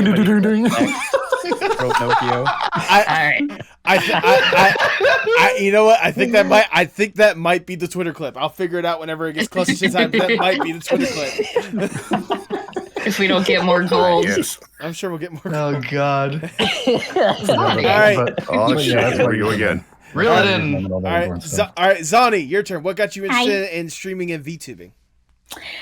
So around the time of the pandemic, I think it was 2021, I quit my job because it was draining. And I tried to do a little freelance, but in an area that not many people can view me over that, which was NSFW. Didn't last long. I think it was only like a month because people are cheap and they're just horny and cheap. They don't want to like pay fully. And over that time where I didn't get any commissions, I was feeling depressed. But here's the thing. While I was like in my low state, I was basically like curious into what people are into right now. So I got very interested into like, hey, I have seen VTubers on my TikTok that are not related to anime. This is interesting. Let me check it out.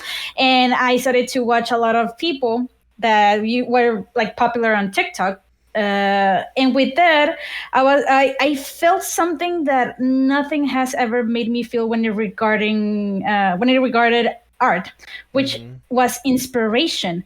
These many people had their own talents, either artists or voice actors, or just being themselves on a model and in a computer, just being themselves, having fun, made me bring back something that I was missing at a time. And with that, give me the motivation to go back to art, but also going into VTubing. In my case, I use a PNG tuber because, of course, money and time with the live 2D model. Right. And also because as an artist, I am very interested into the new techniques, or like basically the area I'm not very used to, which is basically 2D rigging.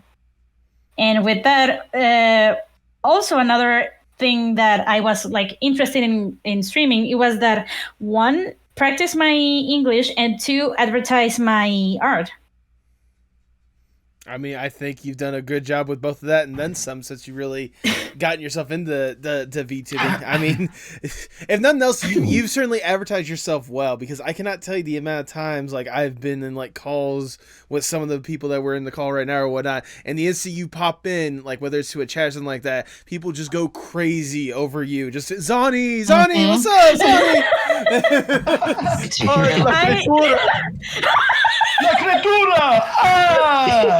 Or in the case of me and Dockleton, it's like, oh, Zonny, cochino.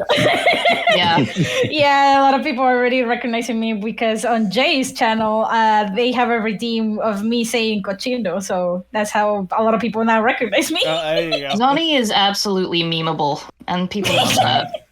I have too many memes. Zonny screaming in a mini golf game was enough to give me one of the most popular like redeems on my channel. Well, isn't there a sound redeem here? No, a soundboard on the Discord too. Somewhere. Yeah, somewhere. It is. Somewhere lost in the ether, and if it gets played, it gets played. But yeah, it's good to hear you guys like really all going forth on this. Oh yeah, it's in Stroobly's. It's really cool. What? It's really cool. In your Discord. Hey. Anyways, it's really cool to hear you guys like all going along this path, and obviously like you guys have been able to carve out your own cool little niche communities for each other.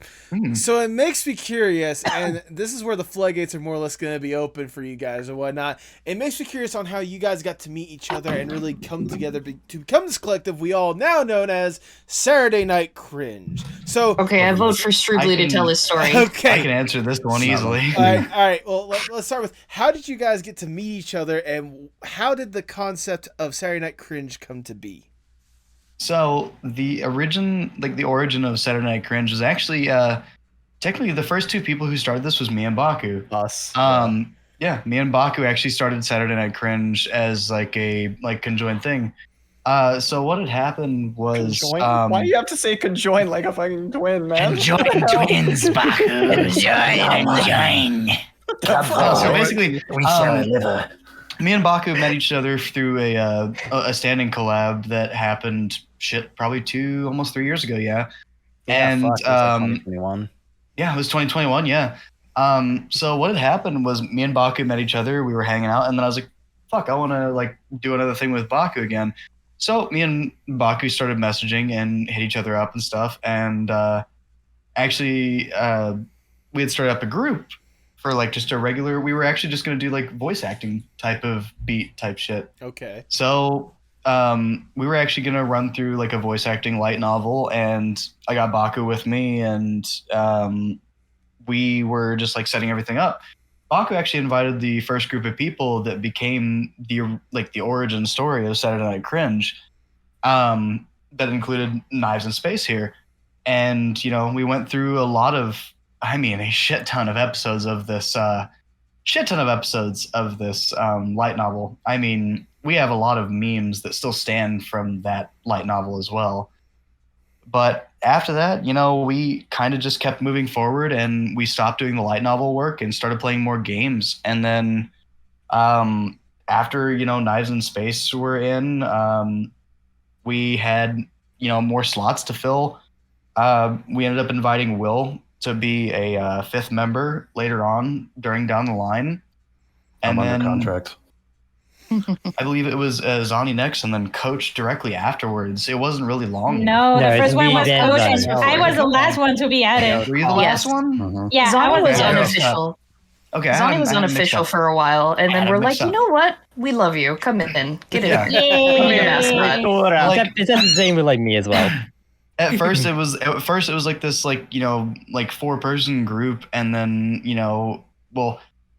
we just like moved forward, and we're like, let's just like invite a couple more people for certain like novels and stuff, because a lot of this stuff we did at first was like reading a lot of voice acting novels, whether it be like Katawa Shoujo or later Alligator and stuff like that. We just invited more people as time went along, and then it just kind of stuck, and now we're set at a 7-person group of just a lot of cringe.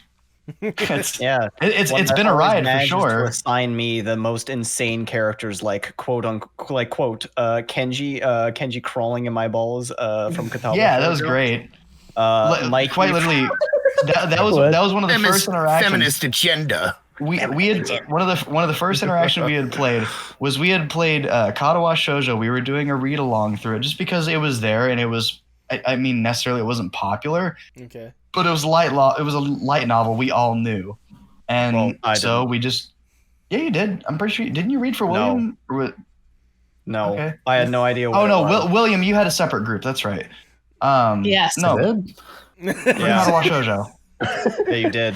Wait, do I? Yeah, that's right. We're now confused. Wife went. Oh, Either you're talking about my show when Yeah. I played Doki Doki or whatever. The fuck? No, Katawa Shoujo, idiot. No. Wait, what are we talking about? Whose pants am I wearing?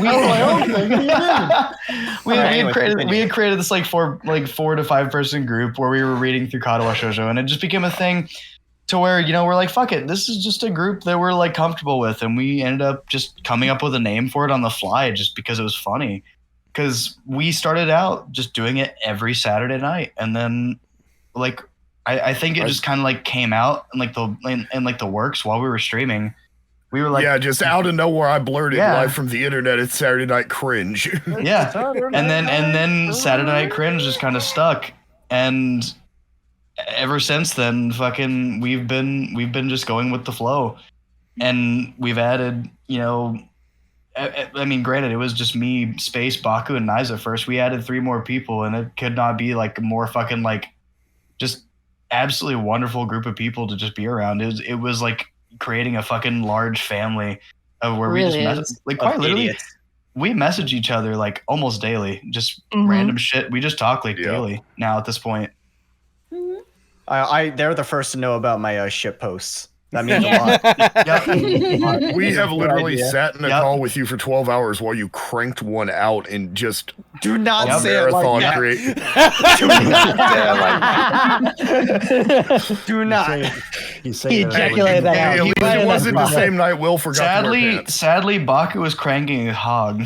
Please stop. Anyway. Playing Halo. Cranking the hall. It went from wholesome to cringe real fast. The origin came from me and Baku. As nature intended. Yeah. I was gonna say I love just we're all thinking at the time just Buckle like, oh, I got this one. It's really close. I almost got it. Beautiful shit post.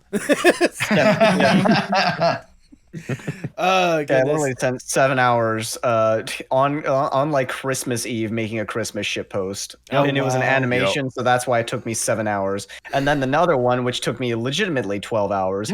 Oh wow! And it's literally just a 3-second long clip of him just going.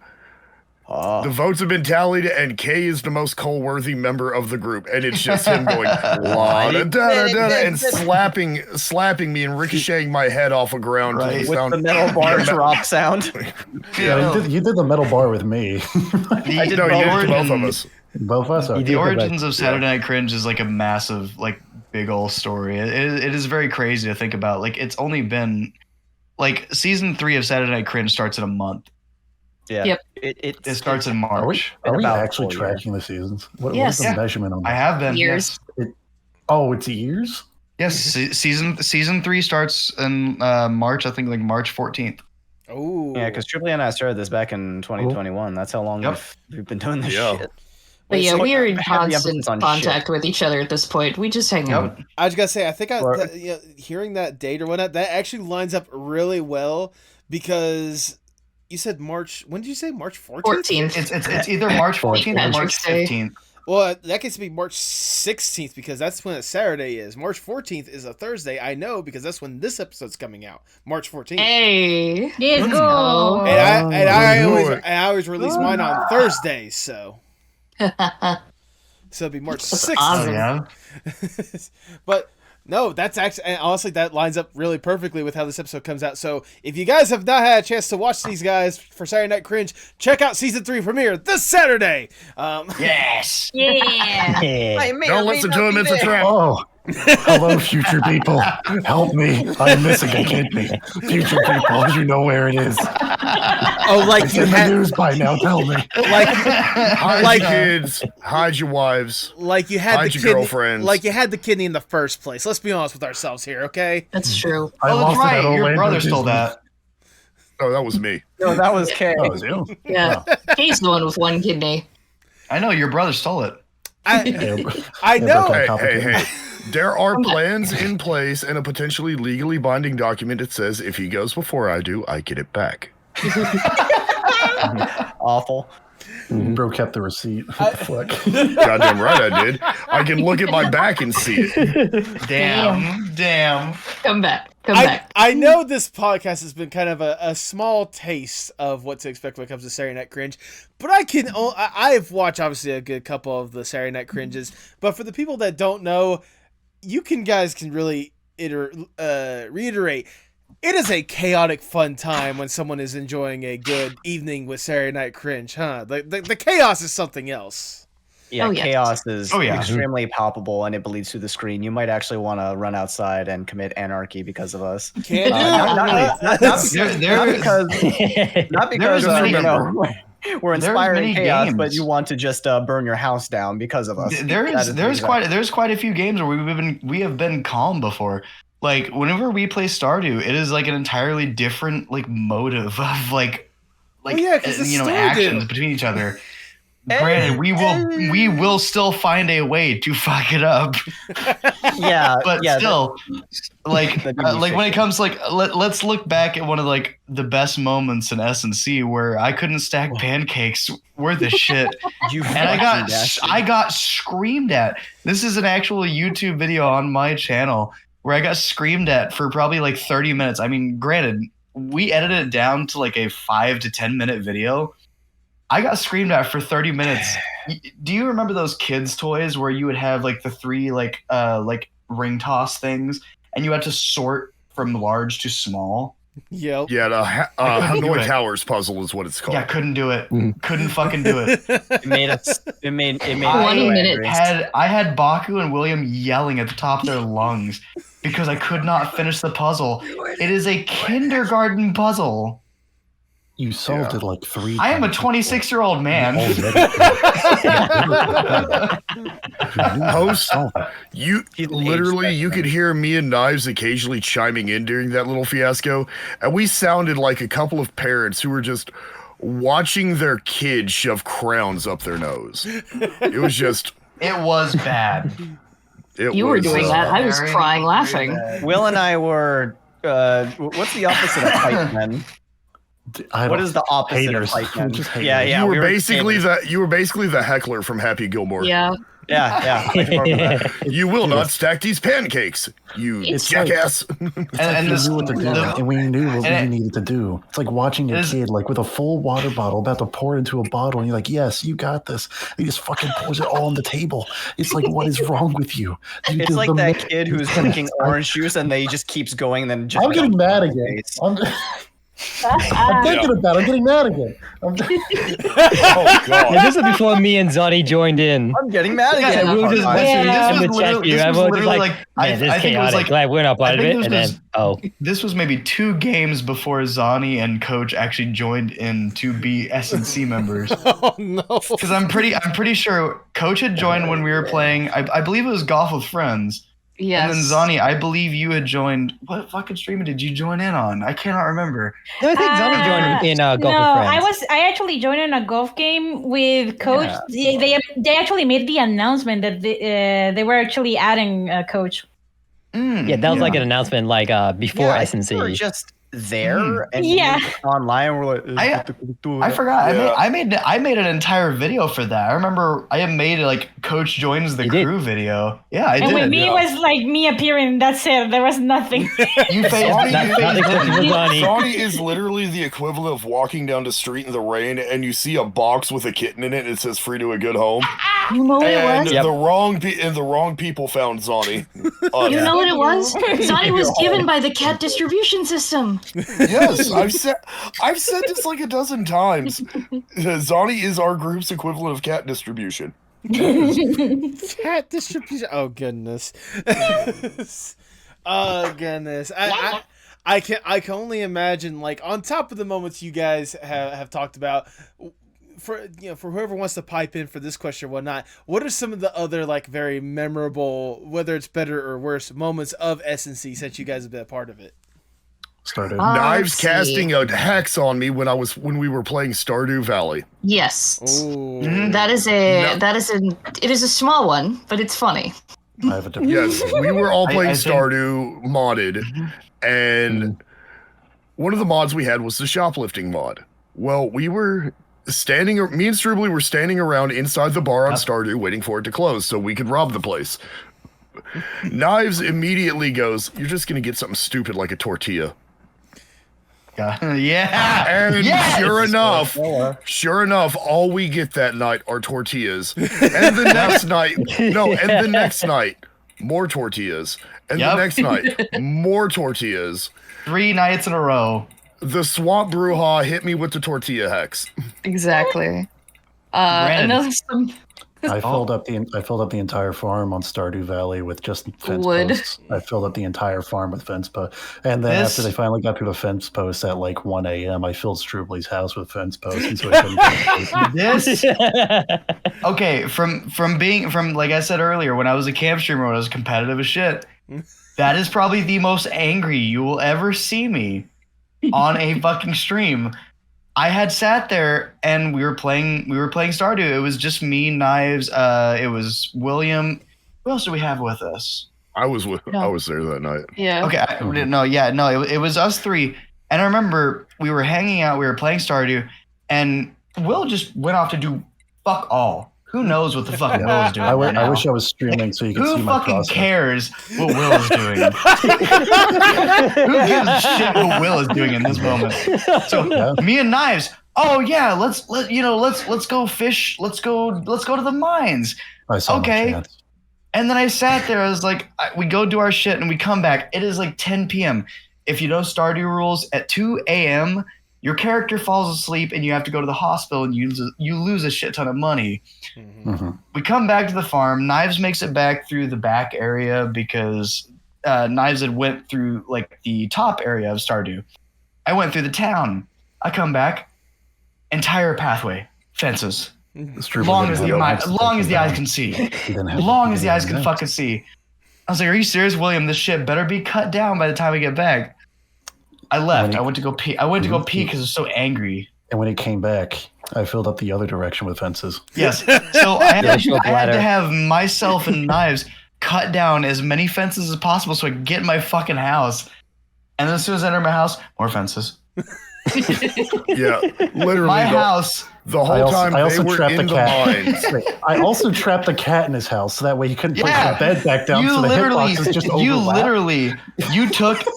Here's the thing. Whenever you start out in Stardew, you have a TV, you have a table, you have fucking artwork on the walls. All gone. I stole his furniture too. Every single item in my house was taken out. Filled with fences.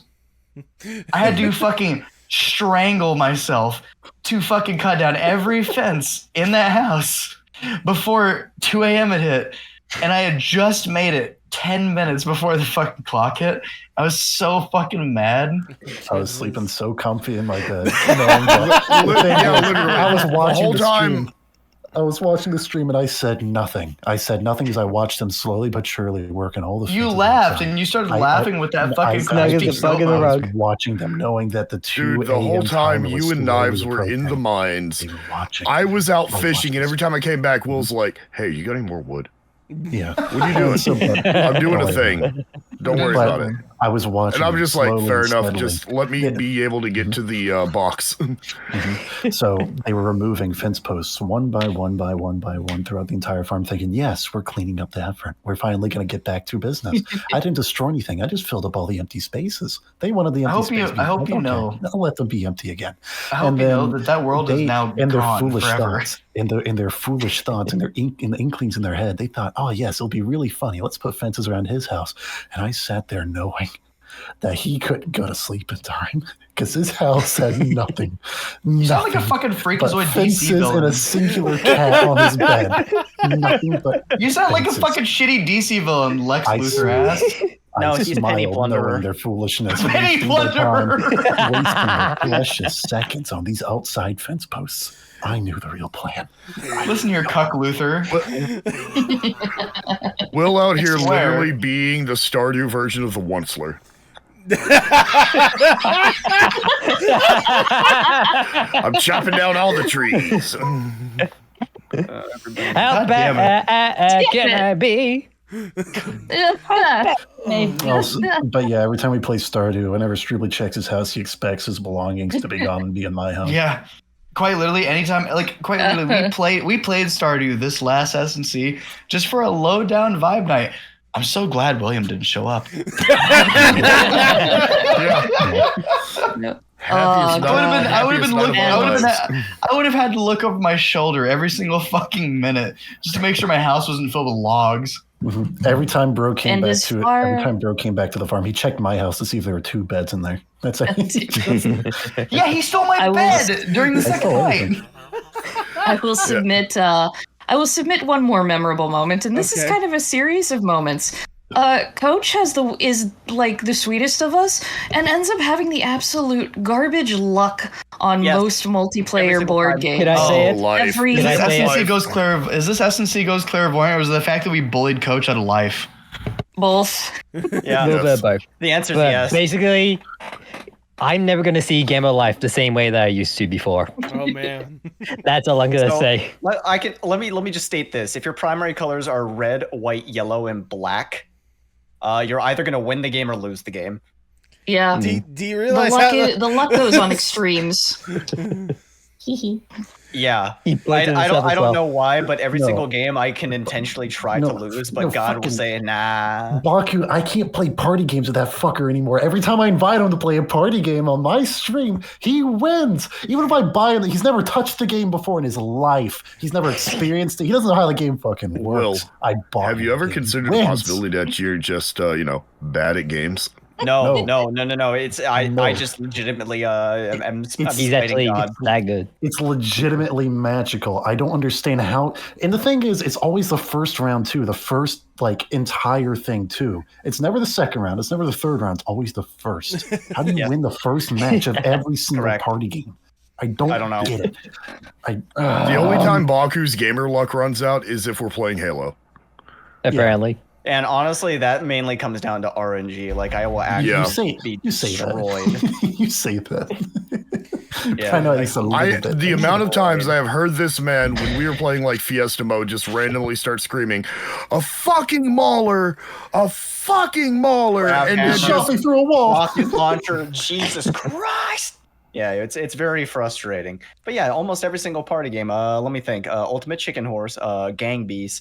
What's that one that's kind of like Gang Beast? Pommel Party. Yeah, Pommel Party. I already bought said that game and Ultimate played it on my birthday. You kicked our asses on my birthday. How dare you? Yeah, I did. It's a good way to know Now you how sugarcoat it. it's a good way to know how your new year's gonna be going for you for your birthday. Start with disappointment, and it gets better from there. Let's start with rock bottom, so everything comparative. Yeah. At least with tabletop games, it was much more decent. Like everyone could win in that.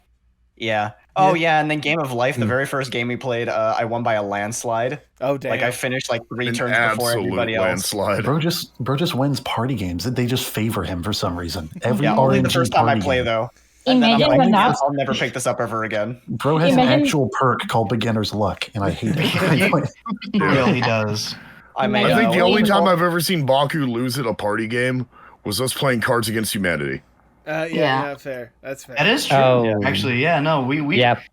with That's the SNC night every we once in a while- saw the depths of several people's degeneracy with that one. Namely, they found out me and Zonny are absolutely vile when we play Cards Against Humanity. Yeah. Wait, Yeah. Zonny's the last you see. That's what I was gonna. I was Hold on, just- first. Sorry, I was gonna say time out. I just gotta say, like, Kay, I expect that from Zonny though. Why do you think? No, Zonny was dropping card combos that made me go, whoa. Oh. And this is why, as cute as they are, I said that Coach is the most innocent of us.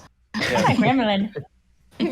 I It is I actually still in denial to that. impossible how bad you are, or not even how bad you Yeah, are, how no. unlucky you are. Goodness. Like, Zonny is literally got, like, the Yu-Gi-Oh! Split personality thing going on the moment those black and white cards get in their hand. It goes from, "ZonnyBrije, hey, I'm a little spirit guide from Mexico here. Have some elote to, I'm going to fucking destroy you."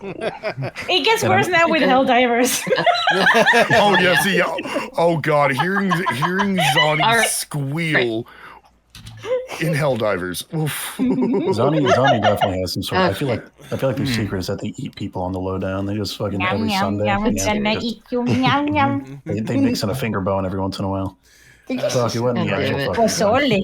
Alright, Boisole. My Mhm. goodness, like come round.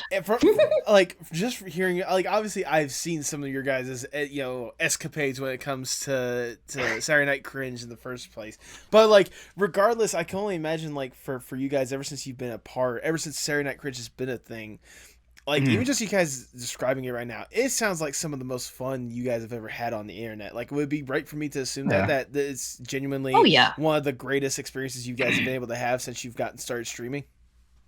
I think It's so. all right. SNC started as a like really weird, like I said, it started out as a fucking VA group, and after that we just started playing games together, and it just became more fun as it went along. Like, quite literally, when we started playing games, like genuine games and stuff like that, we had a lot of shit in common to joke about, and it just became a lot more fun. I Yeah. can We've also definitively kind of had say- enough time to really. You good or me? Yeah. You're good. You go. Okay. Go. We've also had enough time to really kind of get into one another's heads and understand our own personalities. So it's much easier for us to kind of play off of each other and what jokes we expect someone to make. Yeah. It's Very much fair. it's the comfortability of being able to know, oh, you're about to take it this direction. We're going to take the bit this way, and it's just natural at this point. Yeah. Like, so like technically I do a lot of like managing with the group and making sure we know what games we're playing per week. And we also have, like, in the past, like, because this is a group and this is technically like something we do as, I won't say business, but it's still like a friend group. We all know everybody's boundaries. We stated that like way early on. Yeah. And it was mainly because, like, quite literally, it's a big group chat full of all 7 of us, and we all know each other's boundaries and what we're okay with and what we're not cool with. And it made everything a lot easier, and we're cool to joke with whatever we have, and we've all understood each other's boundaries to the point where, get small Baku out of here. Bring me back. Casual But no, reminder that for the longest time we'll have we've all come to an understanding of, like, everybody has their boundaries, and we've all gotten to basically the point where we understand quite literally our boundaries with streaming jokes and everything in general. I mean, granted, 3 years of being around like all these same folks. Get them out of here, sex. The fact that you just added 6 to that. Damn it, Will. Oh boy. The listeners who aren't looking at the actual podcast are going to be so confused when I said sex. Will. It is 100%. Do it, I dare you. $5. Do it, I dare you. Anyway. Oh, wait. No, it is 100% a comfortability thing. Like we've all made sure that we know, what we're in basis with. We're very well, like spoken. Like if someone gets uncomfortable, that's the best thing about being in like a large group. Mm-hmm. Is the fact that I made it apparent, and so did, like Knives, Space, Baku, Will, Zonny, Coach. We made it apparent, like, if we're uncomfortable with something, we are uncomfortable with it, and it makes everything go so fucking smoothly. It just makes it a very, very nice, well-rounded group where we are able to get him out of here. It was me that time. But no, we made it well-rounded. It's that's basically all I can say is we made it well-rounded enough to where we're all comfortable with each other's jokes and what we say and what we're not supposed to say.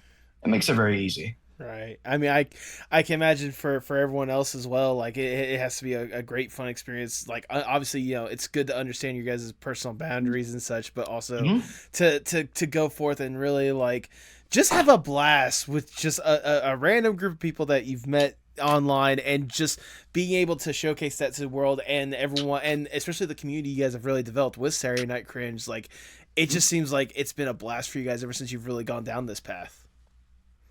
Yeah, I mean, honestly, in my opinion, it's been a great blast. I mean, I never would have fucking thought that I would have made like as many of these, like as many of the people that are at SNC. These people are like my like exclusive close homies. These are people that I talk with every single day, that I let know about like personal life issues, and people that I'm comfortable with sharing anything when it comes to my personal life. Yeah, we kiss each other goodnight. I honestly can't think of a better group of misfits and weirdos to sabotage my career with. Hey. Yeah, hell yeah. And yeah, say better. What I was saying earlier, my life has changed for the worse. Positive connotation. Well, it also makes me curious as well, because obviously you guys have done a lot of crazy, chaotic stuff already. I mean, seeing from where you guys started to where you are now, to now you're really ramping up for the 3rd season of this beautiful little cringe catastrophe that you guys are really going forth and doing. It makes me curious, is there a particular game or particular experience that you guys want to do on Saturday Night Cringe at some point, just to experience it and see just how the chaos will go down? It's a really good question, actually. We usually plan stuff by ear. That's one of the hard questions, actually. Mm-hmm.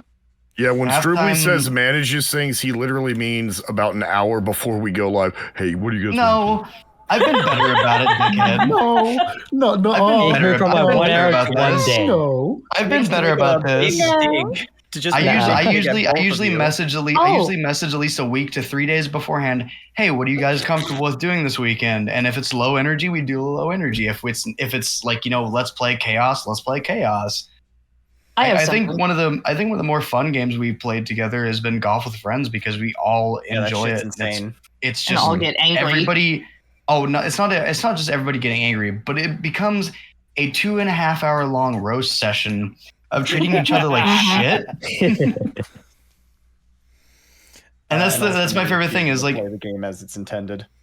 think about the connotation of like bro versus bro, where you treat each other like shit, but you absolutely love each other and you support each other.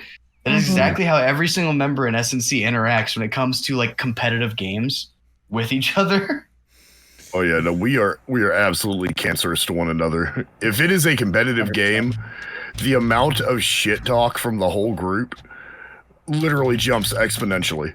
Oh, I can Except for me, since I'm usually winning if it's the first time we're playing. Unless it's Golf with Friends, and then I'm sitting there gloating at everybody from my my high throne of supremacy. And then the next thing I hear is, whoever turned me into an egg, your mom's a hoe. That's usually me who And starts it's saying just that. Zonny just raging. And actually, I do have something to answer that question. Okay. So I do one too. of the things that comes with us, a lot of us are, in a sense, theater kids. And we are big on karaoke for many of us, and musicals.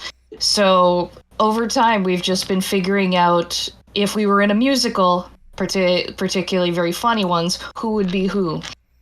And the slow development of possibly an SNC musical covers. Oh. So One of Avenue Q have- is up there. One of my favorite ideas. We have that we'd hosted had- Rocky Horror Picture Show. Yeah, that's one of the things. One of my favorite ideas for SNC is actually redoing all the Rocky Horror songs and just having SNC Rocky Horror play as like a Halloween redeem for like a whole night. Is just having everybody in SNC choose their favorite songs from Rocky Horror and just have them sing them. Okay. Your worst nightmare made manifest: Stroobly in fishnets, a corset, and a wig. Wait, somebody say Space and Knives still have told me that the best song I think I've ever sang is Sweet Transvestite. Mm-hmm. Yes, just a sweet transvestite. Transvestite. From transsexual Transylvania. DMCA. Yeah. You That can is tell. so good, You can actually. tell who Yeah. here has worn the lipstick on their forehead before. I'm not a virgin, Goddamn right. bitch. I'm a slut. You're goddamn right. Look, we knew you were a slut. I knew you were a slut sorry. before we even talked about Rocky Horror. Sorry, asshole. If I had it written on my cheek. Anyway. Hey, just come remember, back. Stroobly, in your case, your mother should have fucked a giraffe. You have no neck. Your mom should have followed. No, we're pulling this in before it goes too far. I was Down, both of you. going back to I will say going back to the Coach. musical thing, that would be absolutely incredible. I'd love to see that. Though if you guys ever do pivot to the Heathers musical or whatnot, I call dibs on Candy Shop or Candy I Store. love So. I call dibs on blue balls. Yep, fair enough. I'm not gonna lie. Me personally, I would fucking kill to take another crack at Little Shop of Horrors. Little Shop of Horrors. Yep, which is a show I am very familiar with. I've gotten to actually perform it in it twice with the local group. Okay. Meanwhile, you can actually play a good old Beetlejuice. Yeah. Wait, With the wait. whole being dead thing. You're doomed. Enjoy the singing. The sword of Damocles is swinging. And if I hear your cell phone ringing, I hear myself. The whole being dead thing. There you go. Beautiful. You goddamn right. All right. I believe Coach had something as well. What's up, Coach? Oh, for an idea for what we do. Yeah, it was just a game idea that I thought it's something somewhat in the same mind as Golf with Friends. That it'd be chaotic and competitive, but also it'll mostly just be overall good sportsmanship. The Worms game. I feel that would be a fun game to do. Yeah. We all make our own Worms characters Worms as well. Is always great. I feel that would be something of a fun idea to do. The one singular game that I wish for, if we could all do this together, because we have a large group. This is 7 fucking people. The one actual group that I wish we could have, if it had enough player spaces for, I wish we could play Mario Party. Oh yeah. Yeah. Or Mario Kart. Mario Kart has does enough have enough. spaces. Yeah. Mario Kart takes But 12 people. Mario for a full Party lobby. though. I swear to God, we would Only be four. with Mario Party though. We'd be screaming at each other. Yeah. That's why I suggested a Pummel Party. Dokapon Kingdom is also in the cards. I was gonna say But that's gonna be a long route. Let's get with post. Hold on. I was gonna say if you guys did want to do the Mario Party thing or whatnot, bring in an 8th person for Mario Party and then just do it in teams of pairs or whatnot. Two per thing.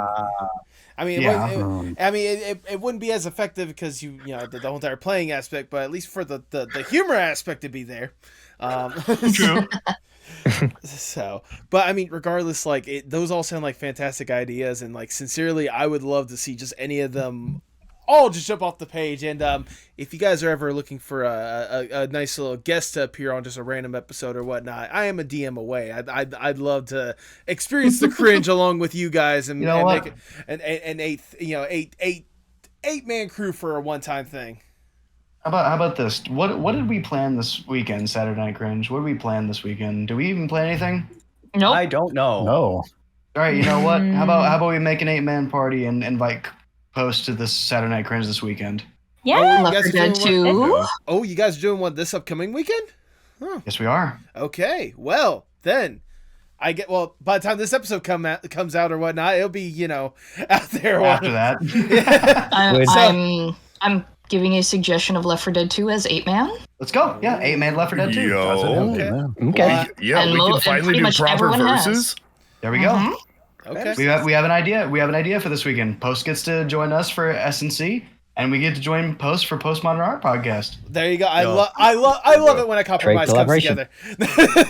together. And you know what? I do know one thing. I have to do it before the night's over with, or Post might actually get beat up for it. Hi, Christine. For everyone else in the group, for context, that's my girlfriend, and she has the hots for Kay because of his voice. So yeah. Apparently, he does have a very lustrous voice. Look, apparently so does her mom too. That was the weirdest conversation I've ever had with Post. Just messages me in the middle of a group chat with a bunch of friends. He goes, "You son of a bitch." I'm like, "What?" It's like, now her mom has the hots. I'm like, bro, I'm not even doing anything. He goes, I know who else has the hots? My mom. You know who else is getting hit with a restraining order? Your mom. So to briefly summarize kind of the entire experience when it comes to Saturday Night Cringe, if you guys could either collectively or individually, if you want to, whatnot, how would you guys describe kind of more or less your experience with Saturday Night Cringe so far, and what would you like to hope to see it going forward? In one word, shit. Let's take Baku first. Shit. Post. Baku. Yeah, don't mind that. Anyways, it's I think I said it already, but my life has been made worse. Positive connotation. Yeah. I'm scared. I'm scared. What? It's actually very rare for Baku to show up on time for some moment. Yeah, I have an excuse though. I'm constantly busy. Yes. No, that's fair. Baku's actually doing real life stuff. Yeah. Meanwhile, you know who almost never has an excuse is Squilly. Yeah, William. Willicker. Yeah, correct. No. I wish I had that one. But Continue. Go on. But yeah, it's a constant shitpost, and I mean that positively, right?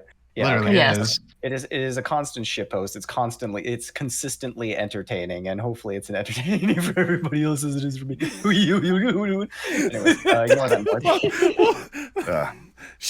ignore that noise. Ignore the noise. But yeah, I hope to continue doing this, even if I do happen to move. Okay, I'll just say it. It's in the speech. Even if I do happen to the move to interaction. Japan, because that might actually be a thing within the next year or two. So I'd like to continue doing it as long as possible, as long as time allows, and as long as schedule permitting, etc. I would certainly hope that you still get an opportunity to, because it seems like you have a lot of fun with this. But for some reason you can't. Don't worry, I'll step in for you, Coach Carter. Don't worry. You actually may have to fight Jay for that. You know what? Valid, fair. But We have to. but Coach, your turn. How would you describe more or less your experience with Saturday Night Cringe, and what would you like to hope for the future? Definitely just a time that I enjoy hanging out with fun peeps I vibe with very, very well, and I'm always looking forward to jumping in a call with whenever I see them available. That's much. And for what do I like to hope to see from upcoming S&C?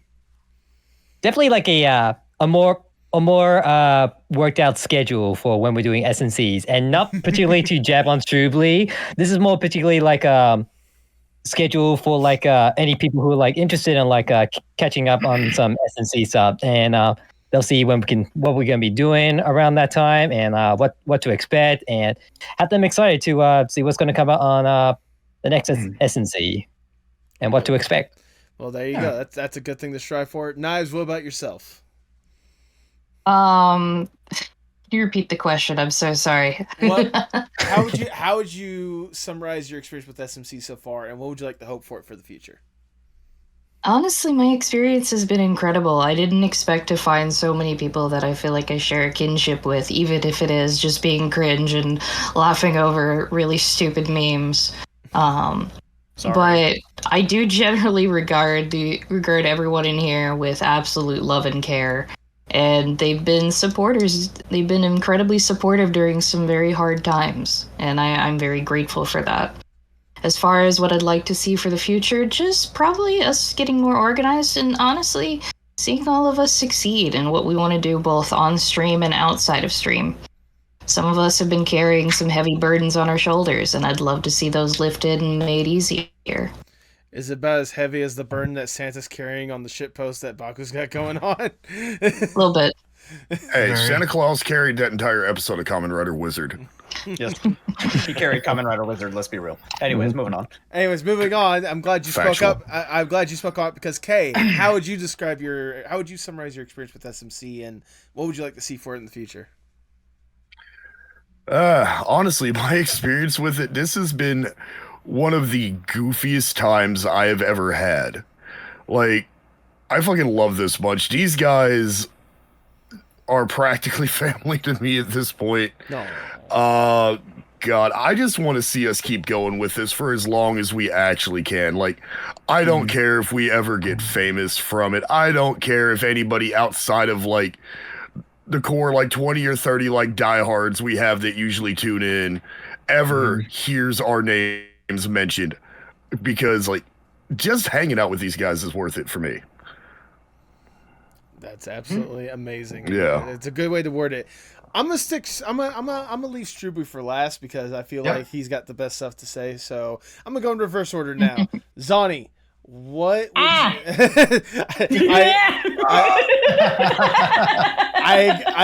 agree. But how would you summarize your experience with SNC, and what would you like to hope for it for the future? Honestly, like many of the others have said, they didn't expect to like come up into like a very sorry, I'm forgetting words in English. There is solidarity, there is respect, there's a lot of love in as a friend group that we consider even each other as family. I haven't been feeling so welcome until I met this amazing group of people. Yes, I'm still saying that you're cochinos, you're pendejos, but I love all of you, that we all respect each other, we care for each other, we make goofy stuff, and even through the good and bad, we have been doing a lot for each other. So I don't really like expect, besides the good time and the good companionship we have, to like, I want this to continue. I want this to like keep it going. Whatever everyone wants to like do, I am up for it, and just having fun with everyone. Well, there you go. That's a good. Once again, another good thing to try for. It's incredible to hear obviously how much of an impact it's had on you. Willicker, your turn now. How would you summarize your SNC experience, and what would you like to hope for it for the future? I would summarize my SNC experiences, and what I would hope for in the future is probably something like that. Honestly, yeah, I don't really know. I guess just keeping up with what we're doing, I suppose. Did that really get you? I was expecting that to be as effective as it was. Damn it. Oh my god. But yeah, I guess just keeping up. I'm just doing life stuff, so I'm purely just going with the flow, see where life takes me. So yeah, you and me both. I'm here, except you procrastinate. I mean, don't worry, Will. They make pills for keeping it up. So I got. That's why I'm drinking 5-hour energies every day, so I can see the forbidden 25 hours of the day. Well, all you're doing is You're taking naps. You're just preloading your kidneys for the eventual failure. Yeah. Well, Dude, I'm sitting here thinking like machine gun kidney stones, but yeah. Machine gun kidney stones. 5-hour energies. I have 1 hour of the day. Jesus One extra hour Christ. that spills over. I'm just invincible. My hitbox is no longer there. I can walk around the earth with no punishment for that 1 hour every single day. Stroobly, it's your turn now. How would you summarize your experience, and what would you like to hope for the future? As much as I could say right now, I honestly didn't think I would meet such a fucking like mentally healthy group of degenerates to actually like spend time with. It was one of the weirdest experiences I've ever had in my life to meet all these people, but I wouldn't honestly change it for the fucking world. It has been nothing but fun. It has been nothing but like it feels like a family.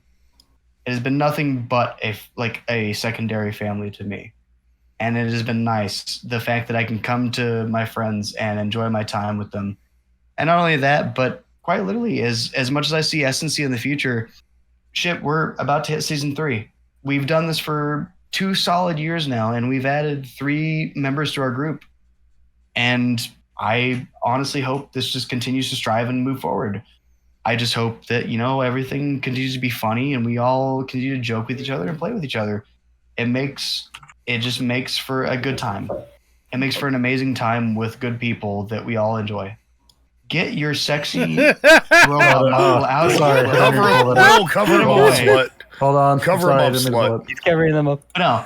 In all seriousness, this is like a family to me. It does mean a lot, and it means I'm the only eye candy it means allowed the on world to screen. me. Like with with people and stuff like that. Me and Space have gone into deep dives into like mental talks. Knives, same thing. I think Baku's been there for a couple of them, but it's Baku. he'll actually just tell me like, "Shut up, idiot." Baku just goes. I try that's to. rough. Will Want to play Halo? Will and me have talked about like stream stuff constantly. Me and Coach will just bitch at each other because it's funny.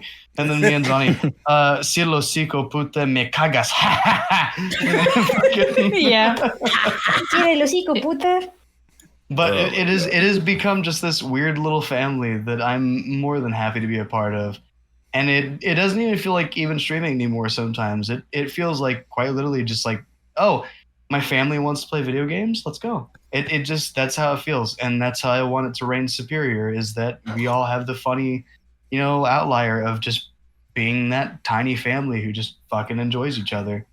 Well, there you go. If you have ever had that moment, a very familiar moment for many people who had some good friends before really the internet took off, would you have been in your friend's garage or their living room, you're sitting on the carpet, you're in front of an actual console, there's cold sodas in the fridge, there's chips everywhere, and you're just yelling at each other in front of the TV through the video game. S&C is basically a LAN party. Yep. Yeah.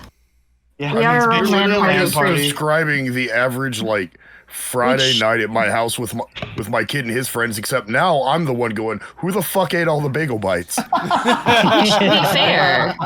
be fair, LAN parties have always been considered cringe, but we're still free. Mm-hmm. It's just on brand. LAN parties with the family, that's different.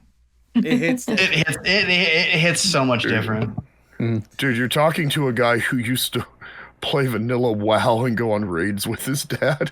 Yep. Trust me, it definitely does hit different, especially when all 4 kids are in the house, everybody's playing WoW with their dad, and you just hear your mom going from room to room going, "What the hell wrong with you? Go outside." You know what? I want to bring this up because you were talking about family and talking about the connection. This is probably the greatest example of that. We have played golf with friends with who we dub Little Cryptid. Stroobly's wonderful little daughter. My daughter. And she has heard us. She has heard all of us. She's heard all of us say good night. She's heard all of us say that we love her. We've gotten we encouraged. She beat us on a round, and all of us were cheering. My daughter beat SNC in Golf with Friends for 1 round. And that's kind of, I guess, the culmination of it. My little baby beat all of these fuckers to the dust. And on the polar opposite of things, they've all had to deal with my offspring. More importantly, hearing the sarcasm that comes out of his mouth every time he walks into the room. Dude, that kid is actually kind of clever.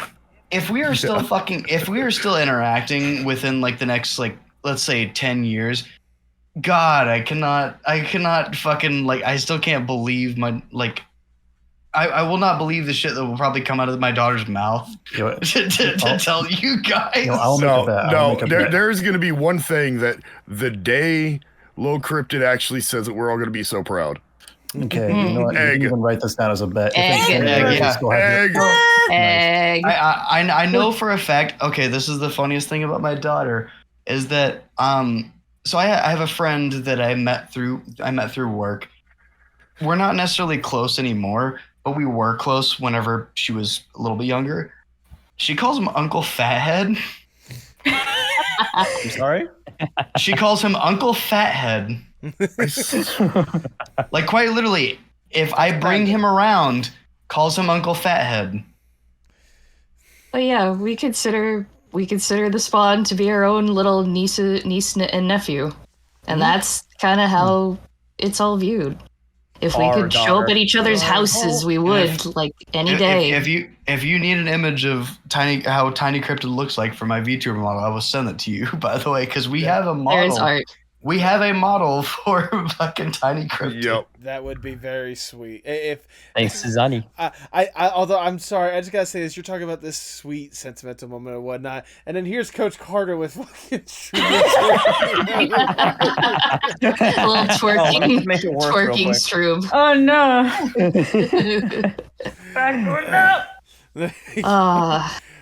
Sorry, we may have overtaken you. No. Honestly, this is what I fully anticipated going into this thing. I expected chaos. I expected cringe, and thankfully, though, with that question, that's all the questions I really have for you. I'll be honest. Normally, I'd ask more questions, but first off, I've already showered you guys with a whole bunch of praise, but I'm gonna shower you all with a bunch more because it's my podcast. I do what the fuck I want. Oh no, praise, please, yes, no. I know, right? Oh no, not. Oh no, stop, please, cease, desist. No. Oh no. I shall not praise. You're gonna hit my praise king. Yes. Oh no. Well, in that case, if I'm gonna hit if I'm gonna hit your praise kink, then you better ask for more. Anyways, Whoa! Appropriate. You know what? Don't threaten me with a good time, post daddy. Cochino! I have not been paying attention for 30 fucking seconds. What? Please. Anyways. All right. No. Shots fired. The thing is, Kay, I would tease you a little bit more, but I'm afraid I'd get my girlfriend going way too hard. Anyways. Yeah.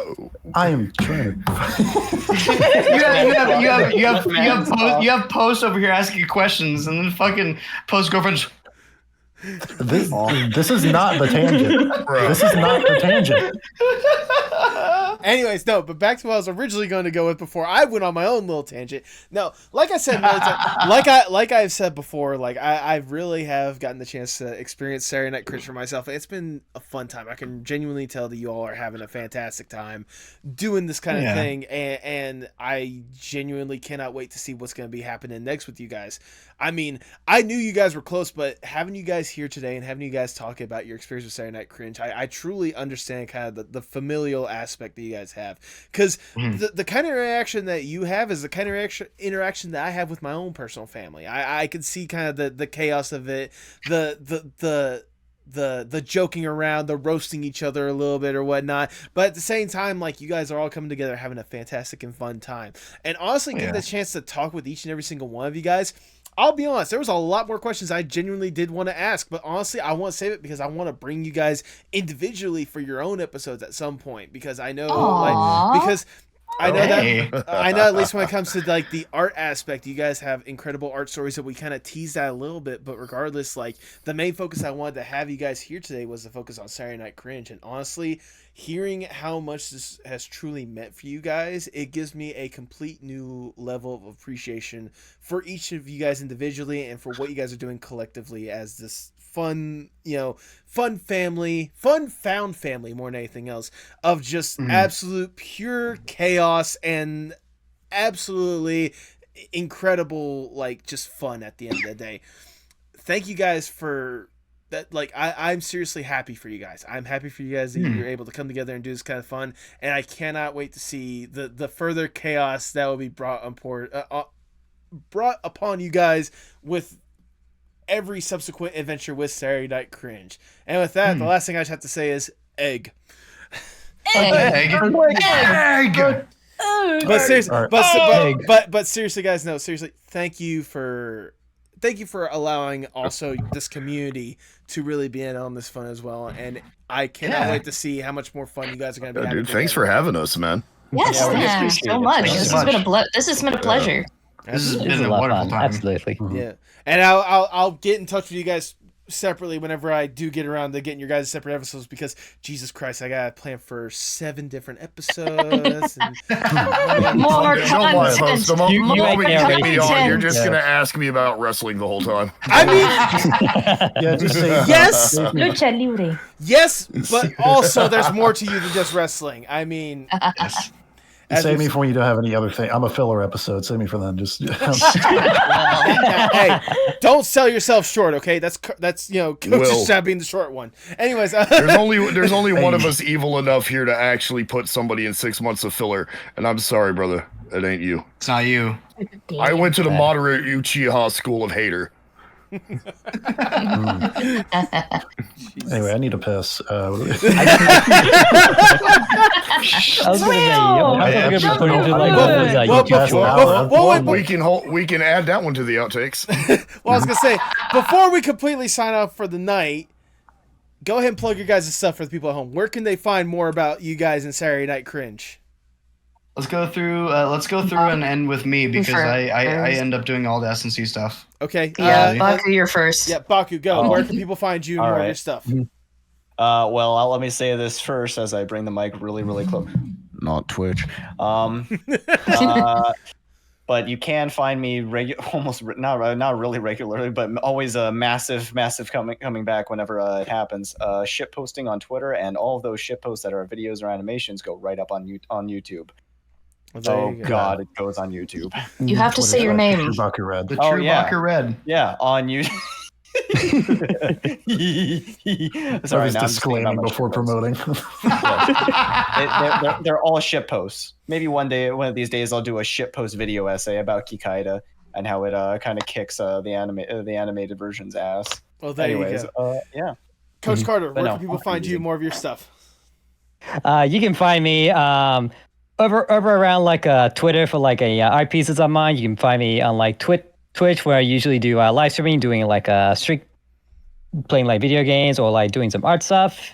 And you can also find me on my YouTube, where I'm like slowly but steadily like working my way on like doing some animations.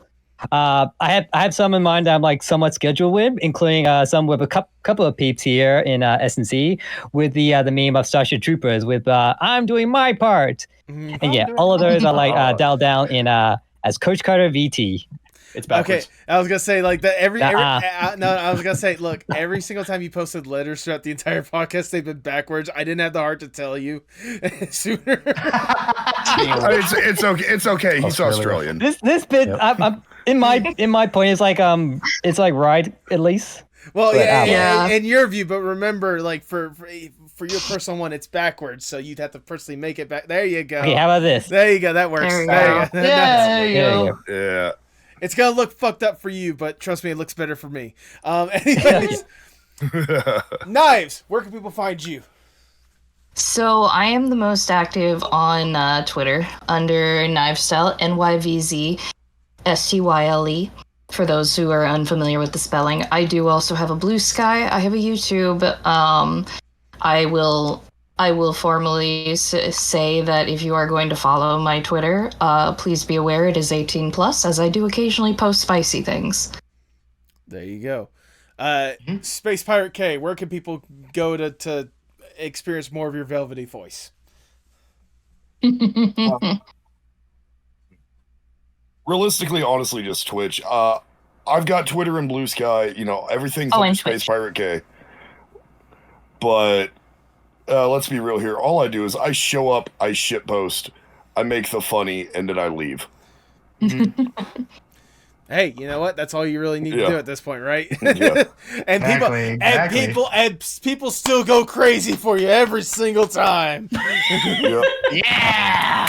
Yippee! Goes to show you how low the bar is set. I have been limboing this thing for 3 years now, and dear God, my back.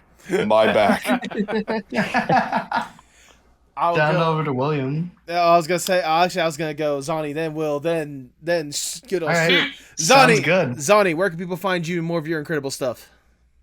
So I usually use more Twitter, but you can also find me on Blue Sky as ZonnyBrije, ZonnyBre.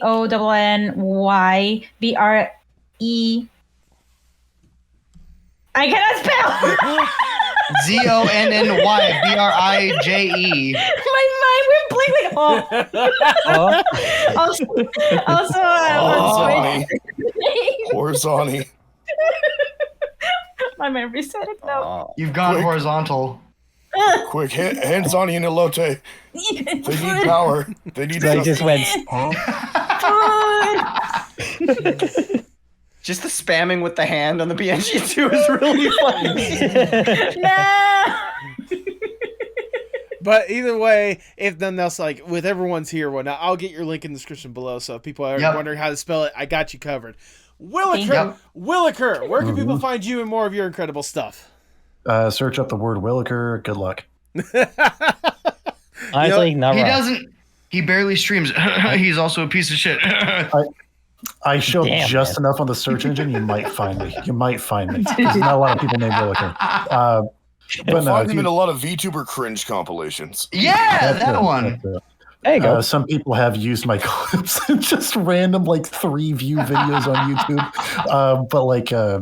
YouTube. Just search up the word Willicker. You'll find me on Twitter and Twitch, and probably on YouTube because I only have 200 subs on the fucking YouTube thing. Go look up his crab voiceovers. They're great. Oh, funny. I should share that. Yeah, I can show you that. Good luck. And last but certainly not least, Stroobly. Where can people find more about you and Saturday Night Cringe and everything involved? Well, if you want to find me, I'm simple. I am Stroobly,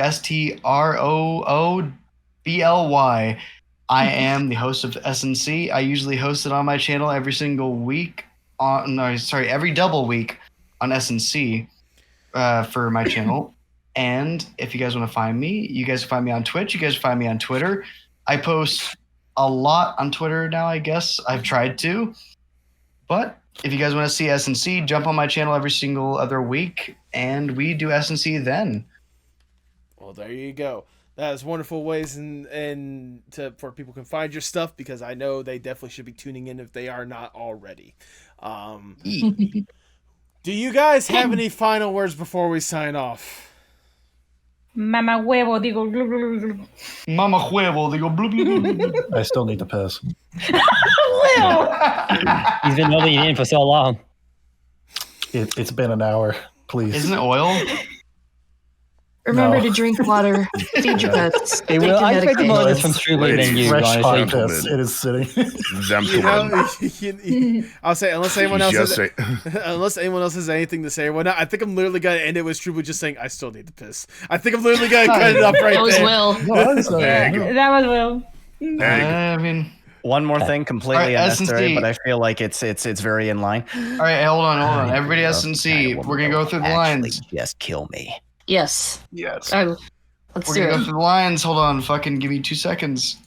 I gotta get my fucking shit calibrated. All right, we're back. Everybody, we're gonna in 3, 2, 1. We're gonna say subscribe to Postmodern Art.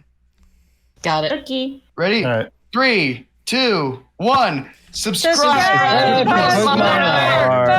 Podcast. Woohoo! Yay! I was so bad, but you get the If you don't, I'm going to find where you live. And that is I'm Saturday kidding. Night We'll Cringe. kill you. I'm not going to kill them. How about the motherfucker? And with that, all I'd love to say is for the people at home, pay your artists. Yeah, you can do that. Yep. I'm broke, please. Good night, everybody. For 5 cents a day, you can help me. 5 cents a day, you can get me a big chicken, please. Tell me what's wrong, tell me it's parts in motion.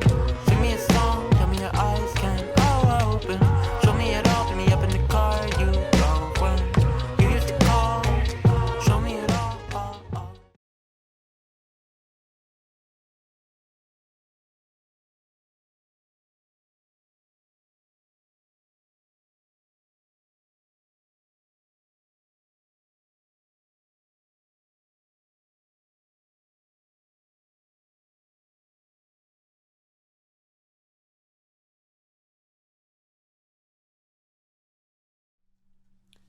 Thank you so much for sticking around to the end. If this is your first time listening, I greatly do appreciate it. Yeah, this episode was chaos. This episode was pure chaos.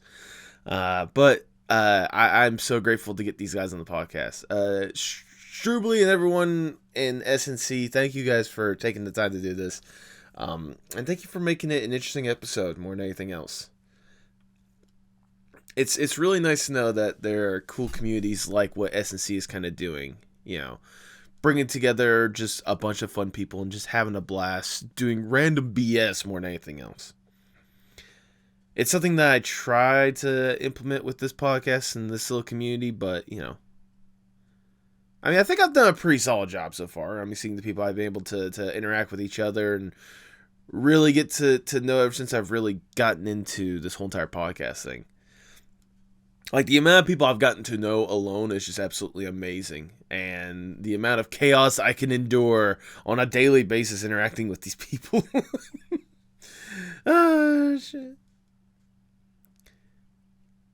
I appreciate you guys continuing the love and support for the podcast. I'll be blunt with you guys as I'm recording this. Times are a little tough. I'm going through a lot of chaos. For better, for worse. But regardless, I'm thankful for you guys to continue that love and support. And continuing the love and support for guests such as the ones I have here today. I mean, the reason why I got Stroobly on the podcast is because he's been trying forever to fund that PC. Which, link to that item on his throne in the description below so you guys can support Stroobly and help him get that PC. Seriously. Stroobly and everyone involved in SNC, they're a bunch of great people, and any opportunities we can get more of them, the better. So if there's any way that we can help them, just as I know you guys would help me, let's go out there and do that. I mean, you can tell from the conversation, these are all incredible people. The communities, whether it's the art community, VTuber community, whatever aspect of the community you want to look at, there are so many incredible people, and these guys are a good example of that more than anything else.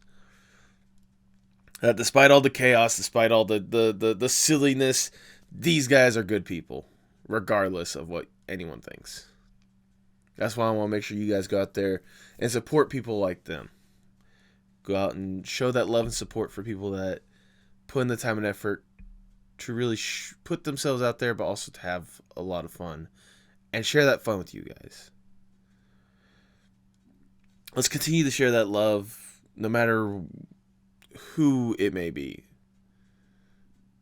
Show that love and support. Really support artists and creators like this. Really, really let the world know that these people are absolutely amazing. Just as you guys are.